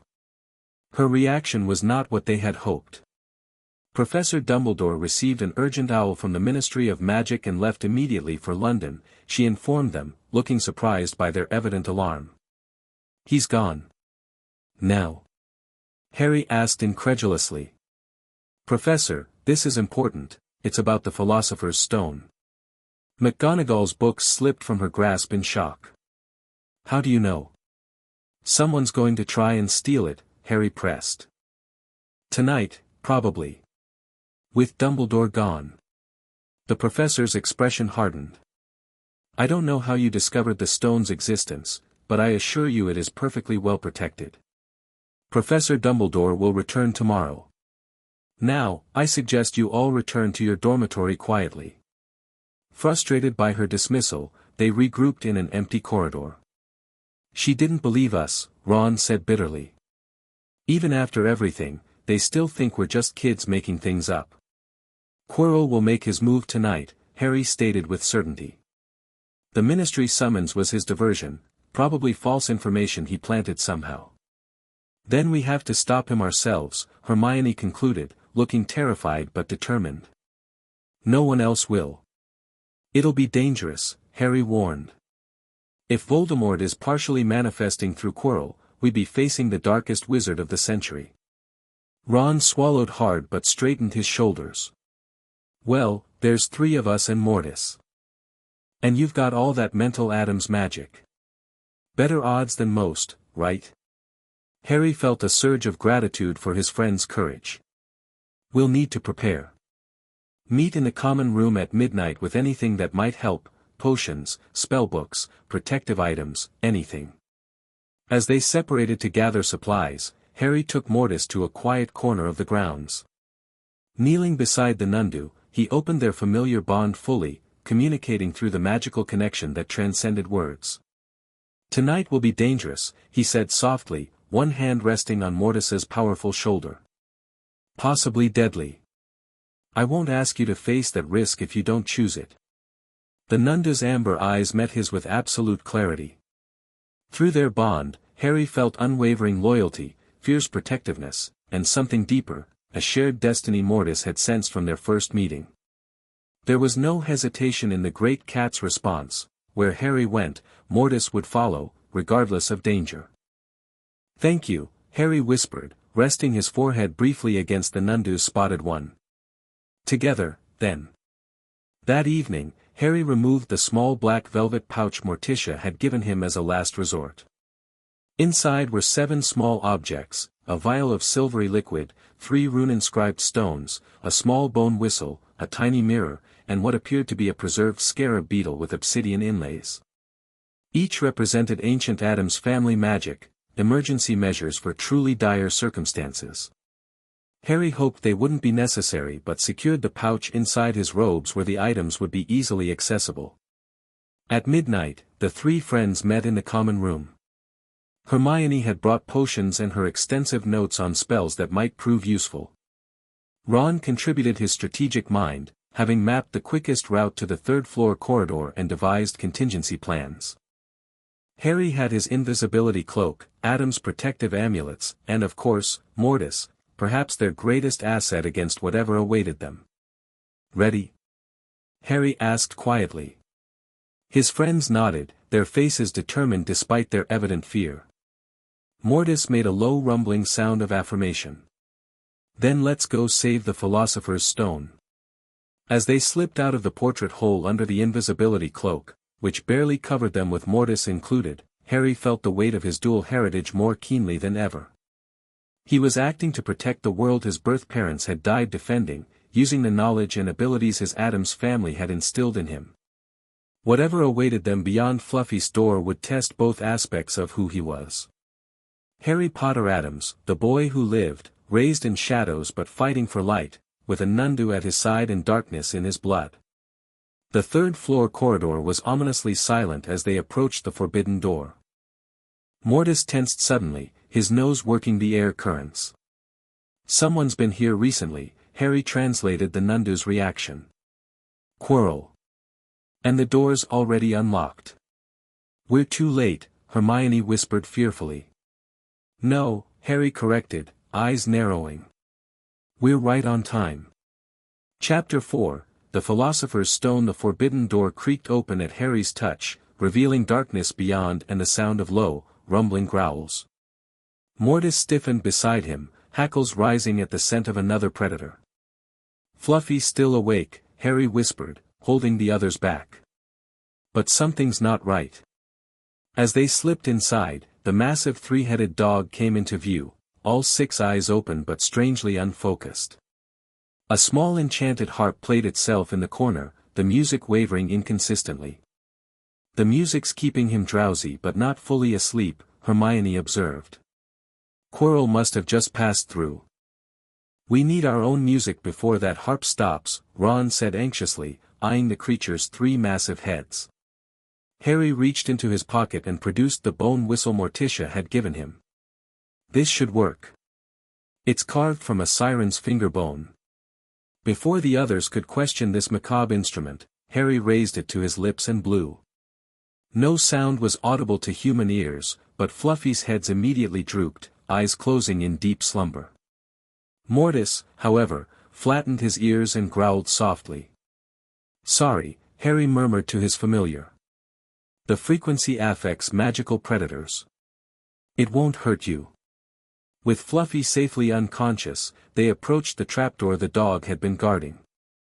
Harry pulled it open to reveal a pitch-black drop. "We'll have to jump," he said, peering into the darkness. "I can't see the bottom." "Are you mad?" Ron hissed. "There could be anything down there." "Quirrell survived it," Harry reasoned. "But you're right to be cautious." He removed one of the rune stones from his pouch and whispered something to it in what sounded like ancient Greek. The stone began to glow with eerie blue light, which he dropped into the hole. As it fell, the light revealed what appeared to be a mass of writhing plant matter. "Devil's snare," Hermione identified immediately.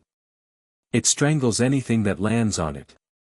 "Unless you stay perfectly still," Harry added. "Or use fire. Uncle Gomez keeps some in the conservatory, says it's excellent for stress relief." "Of course he does," Ron muttered. "I'll go first with Mortis," Harry decided. "If there's trouble, I can use blue flame to clear a path for you too." Before his friends could protest, Harry and Mortis leapt into the darkness. They landed softly on the plant, which immediately began wrapping tendrils around them. Harry remained completely relaxed as Morticia had taught him during dangerous plant handling lessons, and the devil's snare, sensing no resistance, loosened slightly. Mortis, however, instinctively fought against the constraining vines. Harry placed a calming hand on his familiar's head. "Stay still," he instructed. "It's like quicksand, struggle and you sink." The Nundu forced himself to relax against his predatory instincts, and the plant's grip loosened around them. When Harry judged it safe, he called up to his friends. "Remember, completely relaxed when you land. If you panic, I'll use fire." Hermione came next, following the instructions perfectly. Ron's landing was less composed. His natural reaction to being ensnared by a plant was to struggle desperately. "Stop moving!" Hermione cried as the vines tightened around him. When Ron couldn't control his panic, Harry raised his hand and conjured the distinctive blue Addams flame, not a standard incendio, but something more controlled that seemed to flow from his fingertips like liquid fire. The plant recoiled, creating a path for them to slide through to a stone passage below. "Bloody brilliant," Ron gasped, once safely free. "Where'd you learn that flameless fire trick?" "Grandmama's specialty," Harry replied, extinguishing the blue flame with a gesture. "For brewing potions that can't tolerate wand magic." They followed the passage, which sloped downward into the earth beneath the castle. The distant sound of rustling and clinking grew louder as they approached the next chamber. "Birds?" Ron guessed, as they entered a brilliantly lit room where small, jewel-bright objects fluttered and swooped overhead. "Not birds," Harry said, studying the object's movement pattern. "Keys. Winged keys. And look," he pointed to a heavy wooden door on the opposite side with an ancient silver lock. "We need to catch the right key," Hermione concluded, spotting broomsticks leaning against the wall. "That's why the brooms are here." "But which key?" Ron asked, gazing up at hundreds of glittering options. Harry examined the lock carefully. "Old-fashioned, large silver one, probably tarnished like the lock." "And," he paused, watching the aerial patterns. "There. The one with the damaged wing. It's flying differently, like it's already been caught and handled roughly." The trio mounted the brooms while Mortis watched from below, his eyes tracking the injured key. As an experienced flyer, Harry quickly took the lead, directing his friends to surround and herd the key into a corner where he could make the capture. "Got it," he announced triumphantly, grasping the struggling key. Its wings crumpled pathetically in his fingers as he jammed it into the lock and turned. The mechanism clicked, and the door swung open. The next chamber contained the largest wizard's chess set any of them had ever seen, with pieces taller than they were. The black chessmen blocked their path forward, while the white pieces stood ready for battle on the opposite side. We have to play our way across, Ron realized, his strategic mind immediately engaging with the challenge. We'll need to take the places of black pieces. Mortis growled softly, sensing the magical danger in the room. Harry placed a reassuring hand on the Nundu's head. This is Ron's expertise, he told his familiar. We follow his lead here. Under Ron's direction, they replaced 3 black pieces, Harry as a bishop, Hermione as a castle, and Ron himself as a knight. Mortis remained off the board at Harry's insistence, though the Nundu watched with predatory focus, especially when pieces were violently demolished during play. Ron proved his strategic brilliance, maneuvering the black pieces methodically toward victory. The white chessmen showed no mercy, smashing opponents to rubble when taking pieces. The violence reminded Harry of the modified chess games Uncle Gomez had taught him, though those usually involved actual explosions rather than mere destruction. I've got to be taken, Ron announced suddenly, his face pale but determined. No. Hermione cried. It's the only way, he insisted. I sacrifice myself, the Queen takes me, and Harry, you're free to checkmate the king. Harry studied the board, looking for alternatives, but Ron's assessment was correct. Are you sure? He asked quietly. Ron nodded grimly. Just make sure it wasn't for nothing. Get to the stone before quarrel. With grim determination, Ron moved his knight into position.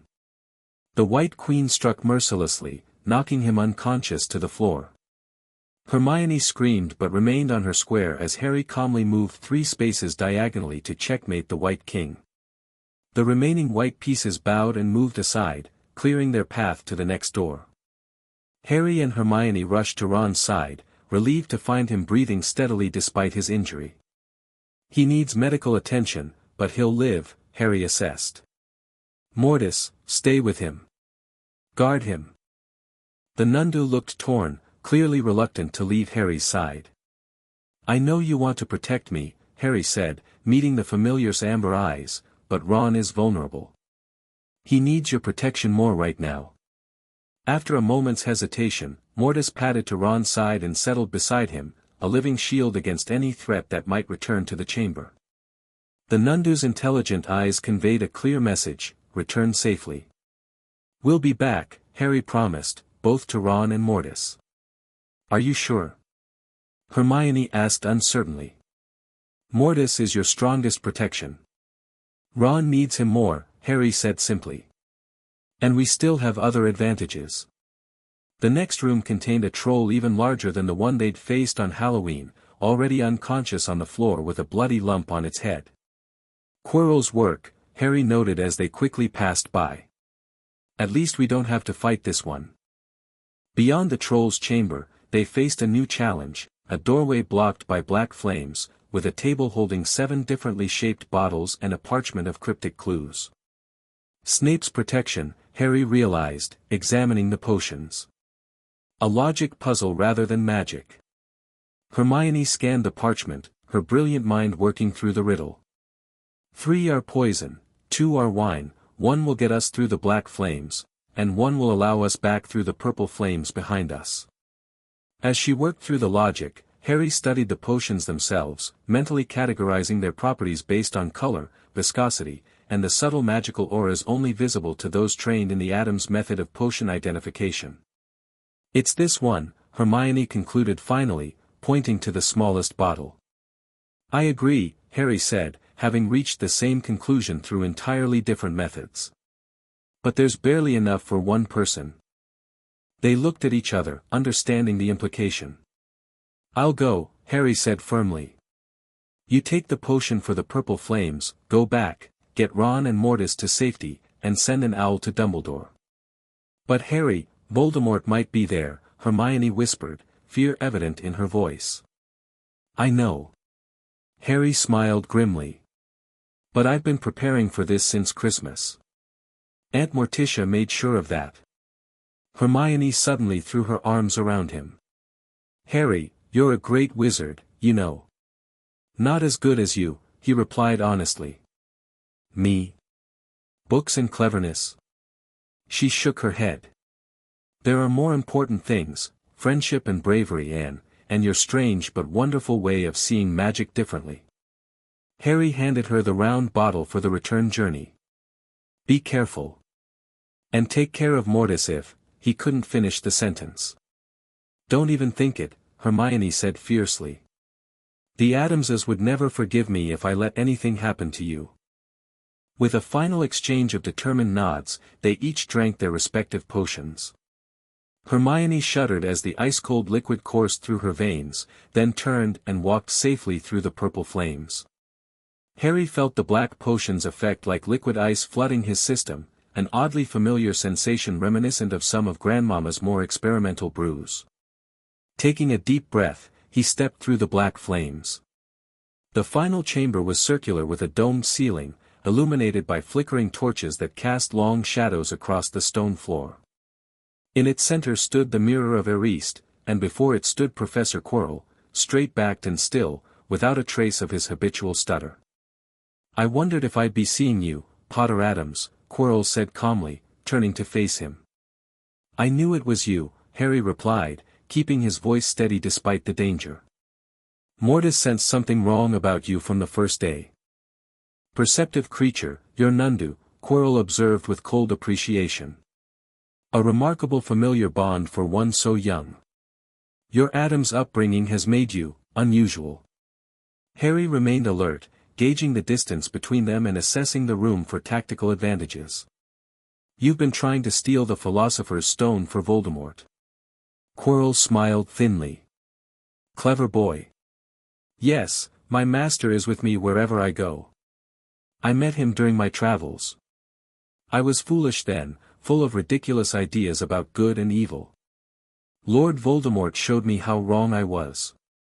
There is no good or evil, only power, and those too weak to seek it. An interesting philosophy, Harry commented, channeling Morticia's diplomatic tone when discussing opposing magical viewpoints. Though perhaps oversimplified. Quirrell's eyes narrowed at this unexpected response. Since that day, I have served him faithfully, although I have failed him many times. He has had to be severe with me. A shudder passed over his face.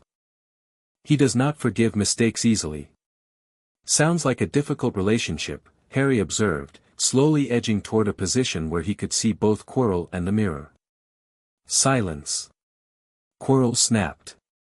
My master recognizes your unique potential, Potter Addams. The boy who lived, raised by one of the darkest magical families in Britain. He believes you could be useful, with the right persuasion. I'm flattered, Harry replied dryly, but the Addams family has always maintained independence from external control. Family tradition. Quirrell turned back to the mirror, momentarily distracted. I see the stone in this mirror, but how do I extract it? Master, help me. To Harry's horror, a voice answered, high, cold, and seemingly emanating from Quirrell himself, use the boy, he has resources you lack. Quirrell rounded on Harry. Come here, Potter Addams. Look in the mirror and tell me what you see. Harry had no choice but to approach. As he stood before the mirror of Ariste, he prepared himself mentally using the techniques Morticia had taught him, concealing his true thoughts behind carefully constructed mental barriers. The mirror showed Harry himself, standing just as he was now. His reflection smiled, reached into its pocket, and pulled out a blood-red stone. The reflection winked, then returned the stone to its pocket, and Harry felt a sudden weight appear in his own pocket. Somehow, incredibly, he had gotten the Philosopher's Stone. Well? Quirrell demanded impatiently. What do you see? Harry crafted a plausible half-truth. I see myself with both my families, the Potters and the Addamses together. They look proud. Quirrell cursed in frustration. Get out of the way. Harry stepped aside, his mind racing for a strategy. The stone was secure in his pocket, but escape seemed impossible with Quirrell blocking the only exit. He lies, came the cold voice again. Let me speak to him, face to face. Master, you are not strong enough. Quirrell protested. I have strength enough, for this. To Harry's revulsion, Quirrell began unwrapping his turban. As the cloth fell away, he turned slowly to reveal what should have been the back of his head. Instead, a face protruded from Quirrell's skull, chalk-white with glaring red eyes and slits for nostrils, like a snake. Harry Potter, it whispered. See what I have become. Mere shadow and vapor, forced to share another's body. Unicorn blood has sustained me, but it cannot give me a body of my own. But there are ways, and the Philosopher's Stone is one. Despite the horrific sight, Harry maintained his composure. Growing up in the Addams mansion had exposed him to far more disturbing visions. Hello, Voldemort, he said calmly. You look unwell. The face contorted with rage at this casual greeting. Insolent child. Do you think your Addams upbringing makes you special?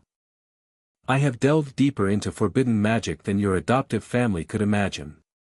Actually, Harry replied, the Addams grimoire has extensive sections on body-sharing possession. It's considered rather primitive compared to more advanced forms of corporeal restoration. This scholarly critique seemed to enrage and intrigue Voldemort simultaneously. Join me, Harry. Your unusual background makes you valuable. Together, we could accomplish extraordinary magic, or would you prefer to meet the same end as your parents? They died begging for mercy. That doesn't sound like James and Lily Potter, Harry responded, subtly reaching for one of Morticia's emergency items. Aunt Morticia says they died protecting me. Very Addams of them, really, family above all. Enough. Voldemort hissed. Give me the stone in your pocket, or suffer beyond imagination. Quirrell. Voldemort commanded. Seize him. Quirrell lunged forward, grabbing Harry by the wrist. Immediately, searing pain shot through Harry's scar, but something even more remarkable happened. Quirrell howled in agony where his skin contacted Harry's, pulling back to reveal blistering burns on his fingers. Master! I cannot touch him, it burns me. Then kill him, fool! Voldemort screamed. As Quirrell raised his wand, Harry reacted with the speed Uncle Gomez had drilled into him. He flung the preserved scarab beetle from Morticia's emergency pouch directly at Quirrell's chest while simultaneously drawing his own wand. The beetle shattered against Quirrell's robes, releasing a cloud of iridescent dust that momentarily distracted the possessed professor. In that crucial moment, Harry cast not a conventional attack spell, but an Addams Family specialty. Vincula Animarum, he incanted, tracing a complex pattern with his wand. Ghostly blue chains, similar to those he'd used against the troll, but more intricate, manifested around Quirrell. Unlike standard binding spells, these targeted the connection between host and possessor, temporarily tangling the parasitic bond between Quirrell and Voldemort. Quirrell screamed as the spectral chains disrupted the possession, his body convulsing as Voldemort fought against the ancient magic. Harry knew the spell wouldn't hold long, it was designed to delay rather than defeat, but it gave him precious seconds to act. He dashed forward, acting on instinct and the knowledge Morticia had imparted during their intensive holiday training. If Voldemort couldn't bear his touch, he would use that weakness directly. Harry pressed his hands to Quirrell's face, ignoring the excruciating pain in his scar. The effect was immediate and devastating. Quirrell shrieked as his skin blistered and cracked beneath Harry's fingers. Through their point of contact, Harry could feel the protective magic his mother had left in his blood, not dark arts as the wizarding world might classify it, but ancient family magic based on sacrifice and love. This is for my parents, Harry gritted through clenched teeth, maintaining contact despite the agony. Voldemort howled in rage and pain, his parasitic form trying desperately to break free from his failing host. As Quirrell's body began to crumble literally to dust beneath his hands, Harry felt his strength draining. The protective chains dissolved as Harry's concentration faltered. A wraith-like vapor rose from Quirrell's disintegrating form, Voldemort's essence abandoning its host. The spectre lunged at Harry with a final vengeful shriek, passing through his body like Arctic wind. The combination of pain, magical exhaustion, and the traumatic contact with Voldemort's essence proved too much. As darkness closed in, Harry's final thought was relief that the stone remained safely in his pocket, hidden from the fleeing Dark Lord. Consciousness returned gradually.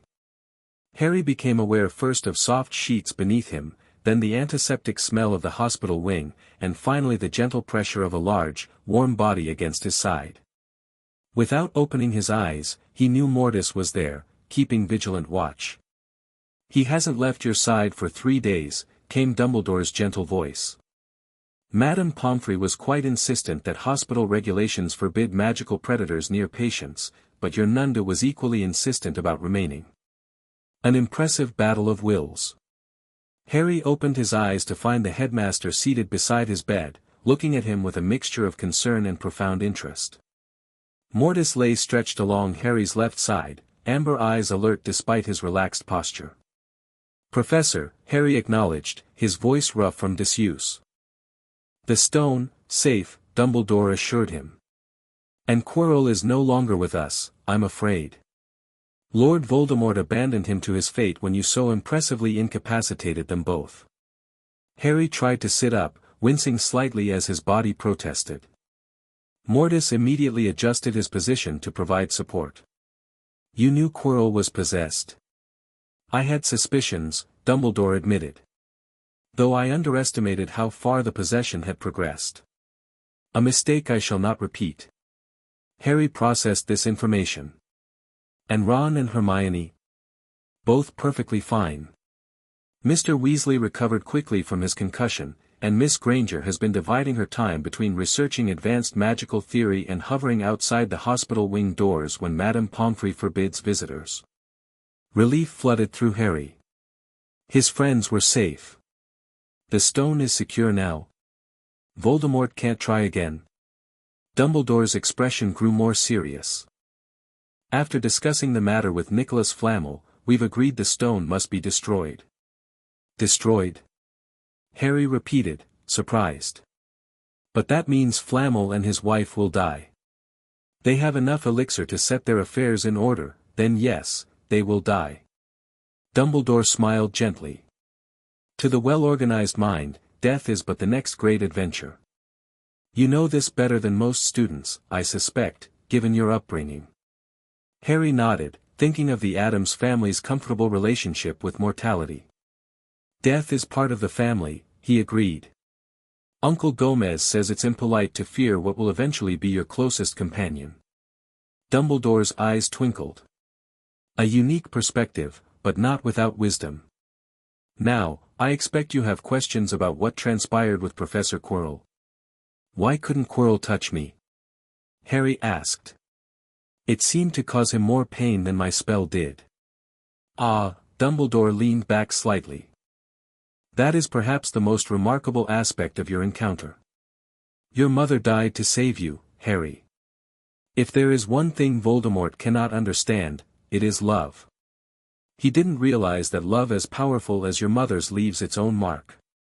Not a scar, no visible sign, to have been loved so deeply, even though the person who loved us is gone, provides a lingering protection." "Blood protection," Harry murmured, recalling Morticia's teachings. "Family magic at its most elemental." "Precisely," Dumbledore confirmed, looking impressed. "Your aunt seems to have educated you well in ancient magical principles. The Addamses preserve knowledge that modern wizardry often overlooks or misclassifies." "Like the binding spell I used," Harry said. "It's designed specifically for possession cases. Aunt Morticia taught me during Christmas break after we suspected Quirrell." "Most extraordinary magic for an 11-year-old, Dumbledore commented, studying Harry with renewed interest. The spell matrix was particularly elegant, affecting the parasitic bond without harming the host directly. Advanced magic, typically considered bordering on dark arts by ministry classifications." Harry met the headmaster's gaze directly. "The Addamses don't categorize magic as dark or light, sir. Intent matters more than classification." "A perspective with historical precedent," Dumbledore acknowledged. Before the ministry's standardization efforts, many old families maintained similar views. The modern divisions between acceptable and forbidden magic are relatively recent developments. That's what Aunt Morticia says, Harry agreed, relieved that Dumbledore wasn't condemning his magical methods. The headmaster's expression grew more serious. Your unique upbringing gives you perspectives and abilities most students lack, Harry. This can be a tremendous advantage, but it also presents challenges, both for you and for those teaching you. I'm trying to balance both worlds, Harry said quietly. Honor my birth parents and the Potter's legacy, while being true to the Addams teachings that shaped me. A worthy endeavor, Dumbledore nodded approvingly. And one I believe you're managing admirably, if this year is any indication. Your house placement in Gryffindor rather than Slytherin suggests your core values align with courage and selflessness, despite your comfort with magical practices many consider unorthodox. Harry considered this thoughtfully. The Sorting Hat said I could have done well in any house. It saw elements of all four founders in me. Yet it placed you in Gryffindor, Dumbledore observed. I wonder why. I asked it to consider where I would best honor both my families, Harry explained. Where courage and loyalty would matter most. Ah, Dumbledore's eyes twinkled. Then the hat placed you perfectly. Your actions in the chamber beneath the trap-door demonstrated both qualities in abundance. Their conversation was interrupted by Madame Pomfrey, who insisted on examining Harry now that he was awake. Dumbledore rose to leave but paused at the door. One last thing, Harry. While I encourage you to continue developing your unique magical gifts, I would suggest discretion regarding some of the more esoteric Addams Family practices. Not everyone in the wizarding world is as open to alternative magical approaches as I try to be. I understand, Professor, Harry agreed. Aunt Morticia says the same thing. Wise woman, your aunt, Dumbledore smiled. I look forward to seeing how you continue to blend these two magical heritages in the years to come. After the headmaster departed, Harry was soon overwhelmed with visitors. Ron and Hermione burst in first, recounting their side of the adventure and expressing amazement at Harry's confrontation with Quirrell and Voldemort. Hagrid arrived later, tearfully apologizing for inadvertently revealing information about Fluffy to Quirrell, and presenting Harry with a handsome leather-bound album filled with magical photographs of his birth parents. Fred and George Weasley smuggled in a toilet seat, traditional gift for hospital patients, which Madame Pomfrey confiscated immediately. Even Draco Malfoy made a brief appearance, ostensibly to deliver class notes but clearly curious about what had actually transpired beneath the trapdoor. Throughout these visits, Mortis remained vigilant at Harry's side, occasionally accepting appreciative ear scratches from Ron and tolerating Hagrid's admiring examination of his growing form. Nearly full-sized now, Hagrid observed with professional interest. Probably reach his mature weight by next term. Magnificent specimen, never thought I'd see a Nunda this close without being deadly poisoned. 3 days later, Harry was declared fit enough to attend the end-of-year feast. As he entered the great hall with Mortis padding gracefully beside him, conversation momentarily halted before erupting into excited whispers. The hall was decorated in Slytherin green and silver, celebrating their 7th consecutive House Cup victory. Harry took his place between Ron and Hermione at the Gryffindor table, trying to ignore the stares and pointing. Dumbledore arrived moments later, bringing the room to attentive silence. Another year gone, the headmaster declared cheerfully. And what a year it has been. Hopefully your heads are all a little fuller than they were, you have the whole summer ahead to get them nice and empty before next year starts. Laughter rippled through the hall. Now, as I understand it, the House Cup needs awarding, and the points stand thus: in 4th place, Gryffindor with 312 points, in 3rd, Hufflepuff with 352, Ravenclaw has 426, and Slytherin, 472. Cheers erupted from the Slytherin table. Harry noticed Draco Malfoy banging his goblet on the table in celebration. Yes, well done, Slytherin, Dumbledore nodded. However, recent events must be taken into account. The room went very still. I have a few last-minute points to award. First, to Mr. Ronald Weasley, for the best played game of chess Hogwarts has seen in many years, I award Gryffindor 50 points. Ron went purple in the face as Gryffindor cheers nearly lifted the enchanted ceiling. Second, to Miss Hermione Granger, for the use of cool logic in the face of fire, I award Gryffindor 50 points. Hermione buried her face in her arms, overwhelmed by emotion as Gryffindor's celebrations grew louder. Third, to Mr. Harry Potter Addams, for pure nerve, outstanding magical innovation, and great courage, I award Gryffindor 60 points. The din was deafening. Those who could add quickly realized that Gryffindor now tied with Slytherin at 472 points each. Dumbledore raised his hand for silence. There are all kinds of courage. It takes a great deal to stand up to our enemies, but just as much to stand up to our friends. I therefore award 10 points to Mr. Neville Longbottom. The explosion of noise was beyond anything yet heard in the great hall, as Neville, white with shock, disappeared under a pile of people hugging him. He had never won so much as a point for Gryffindor before. Which means, Dumbledore called over the storm of applause, we need a little change of decoration. With a clap of his hands, the green hangings became scarlet and the silver became gold, the huge Slytherin serpent vanished and a towering Gryffindor lion took its place. Even Mortis seemed to appreciate the symbolism, giving a satisfied rumble that several nearby students swore was the Nundu equivalent of applause. The celebration continued through the evening and well into the night in Gryffindor Tower. Harry found himself in the strange position of being both the center of attention and slightly removed from it, his Addams upbringing having instilled a certain detachment from conventional social exuberance. During a quiet moment, as the party began winding down, Neville approached him somewhat nervously. "Harry, I wanted to thank you," he said quietly. "Not just for the points, but for how you've treated me all year. You never laughed at me like others did, even though you're, well, different too." "Different isn't bad," Harry replied with a smile. "Uncle Gomez says normalcy is the true tragedy of existence." Neville laughed. "Your family sounds brilliant." "Scary, but brilliant." "They are," Harry agreed. "Maybe you can visit someday. Aunt Morticia's deadly nightshade garden would impress you, I've mentioned your herbology skills to her." The genuine invitation seemed to touch Neville deeply. "I'd like that," he said, with newfound confidence. The following morning brought exam results. Harry had passed everything with marks ranging from excellent in potions and defense to acceptable in history of magic, and the traditional end-of-term notices prohibiting magic over the holidays. "I don't see how they enforce that in wizarding households," Harry commented as they boarded the Hogwarts Express. "The Addams mansion has constant magical activity.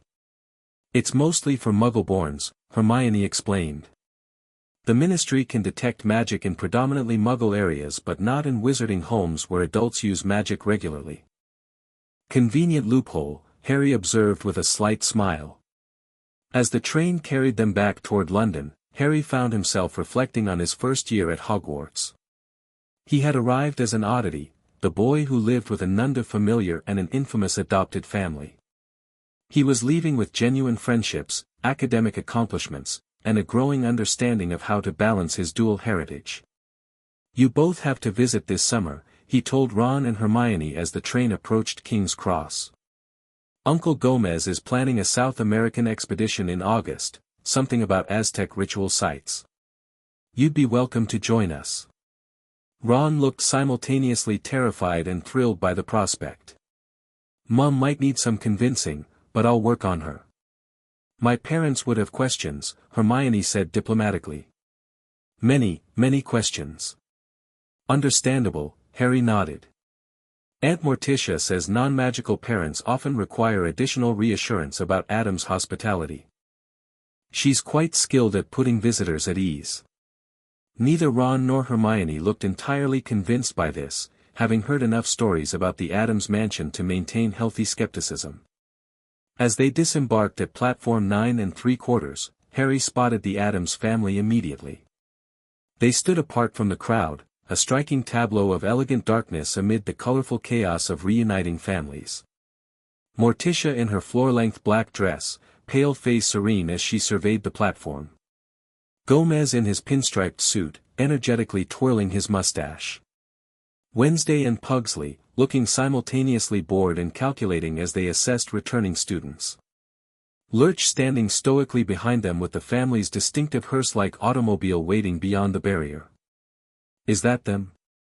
Hermione whispered, eyes wide at the sight. "That's them," Harry confirmed with a smile of genuine affection. "My family." "Blimey," Ron muttered. "They're exactly as you described." Harry performed introductions quickly, amused by his friend's nervous reactions to Morticia's elegant handshake and Gomez's exuberant greetings. Wednesday regarded Hermione with clinical interest, while Pugsley immediately began questioning Ron about the Hogwarts kitchen's explosive potential. "We've heard so much about you both," Morticia said smoothly. "Harry's letters were quite detailed about your adventures together. Including the fascinating encounter with the three-headed dog," Gomez added enthusiastically. "Marvelous creatures. Had a two-headed cousin once, not quite the same impact, but spirited dinner conversation." As his friends struggled to determine whether this was a joke, Harry felt Mortis press against his side, the Nundu's contentment at their reunion flowing through their bond. The great cat had grown considerably over the school year, now standing tall enough that his shoulder reached Harry's chest. Platform occupants gave them a wide berth, though with notably less terror than they had displayed in September.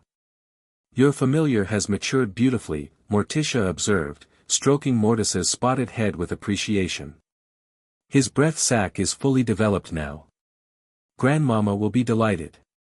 After final farewells to Ron and Hermione, who promised to consider the summer visit invitation, Harry departed with the Addams family.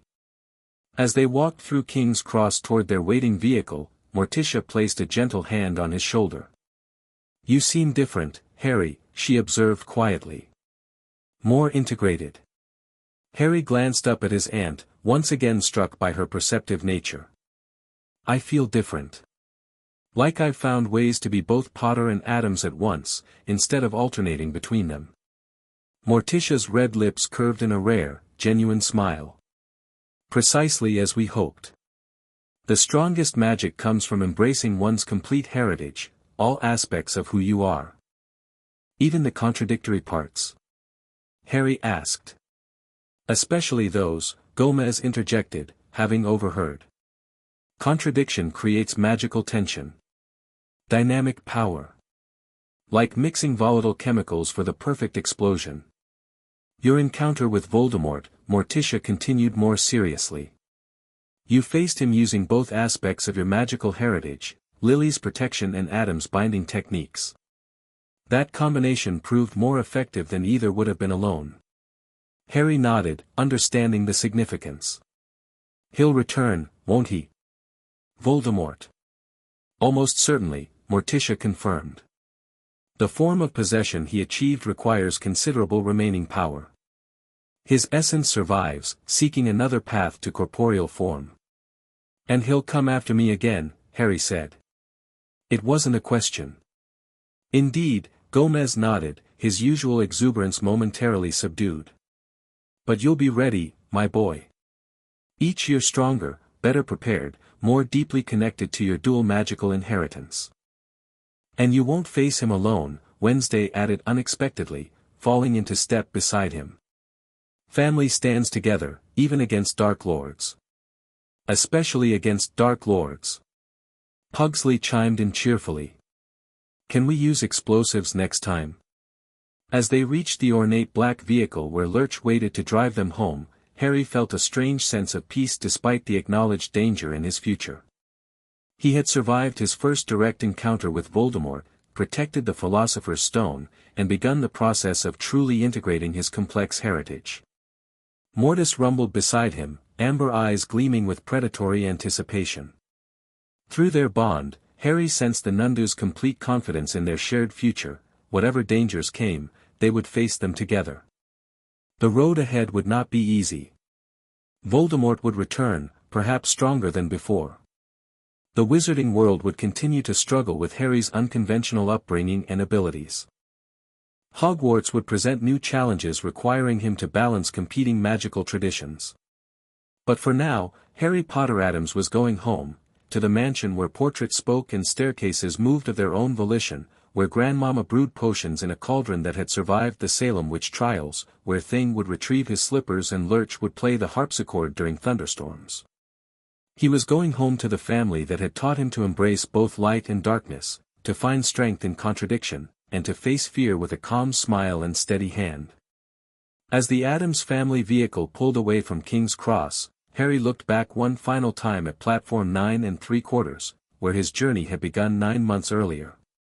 He had arrived as the boy who lived with an unusual pet. He was returning as something more complex, a young wizard standing at the intersection of ancient family magic and modern magical education, with a Nundu familiar who terrified Dumbledore and a confidence born from successfully navigating 2 very different magical worlds. Whatever came next, Harry was ready to face it, Potter courage in his heart, Addams magic in his blood, and Mortis at his side. The end. Thank you for watching this video. Please be sure to subscribe to our channel and like this video.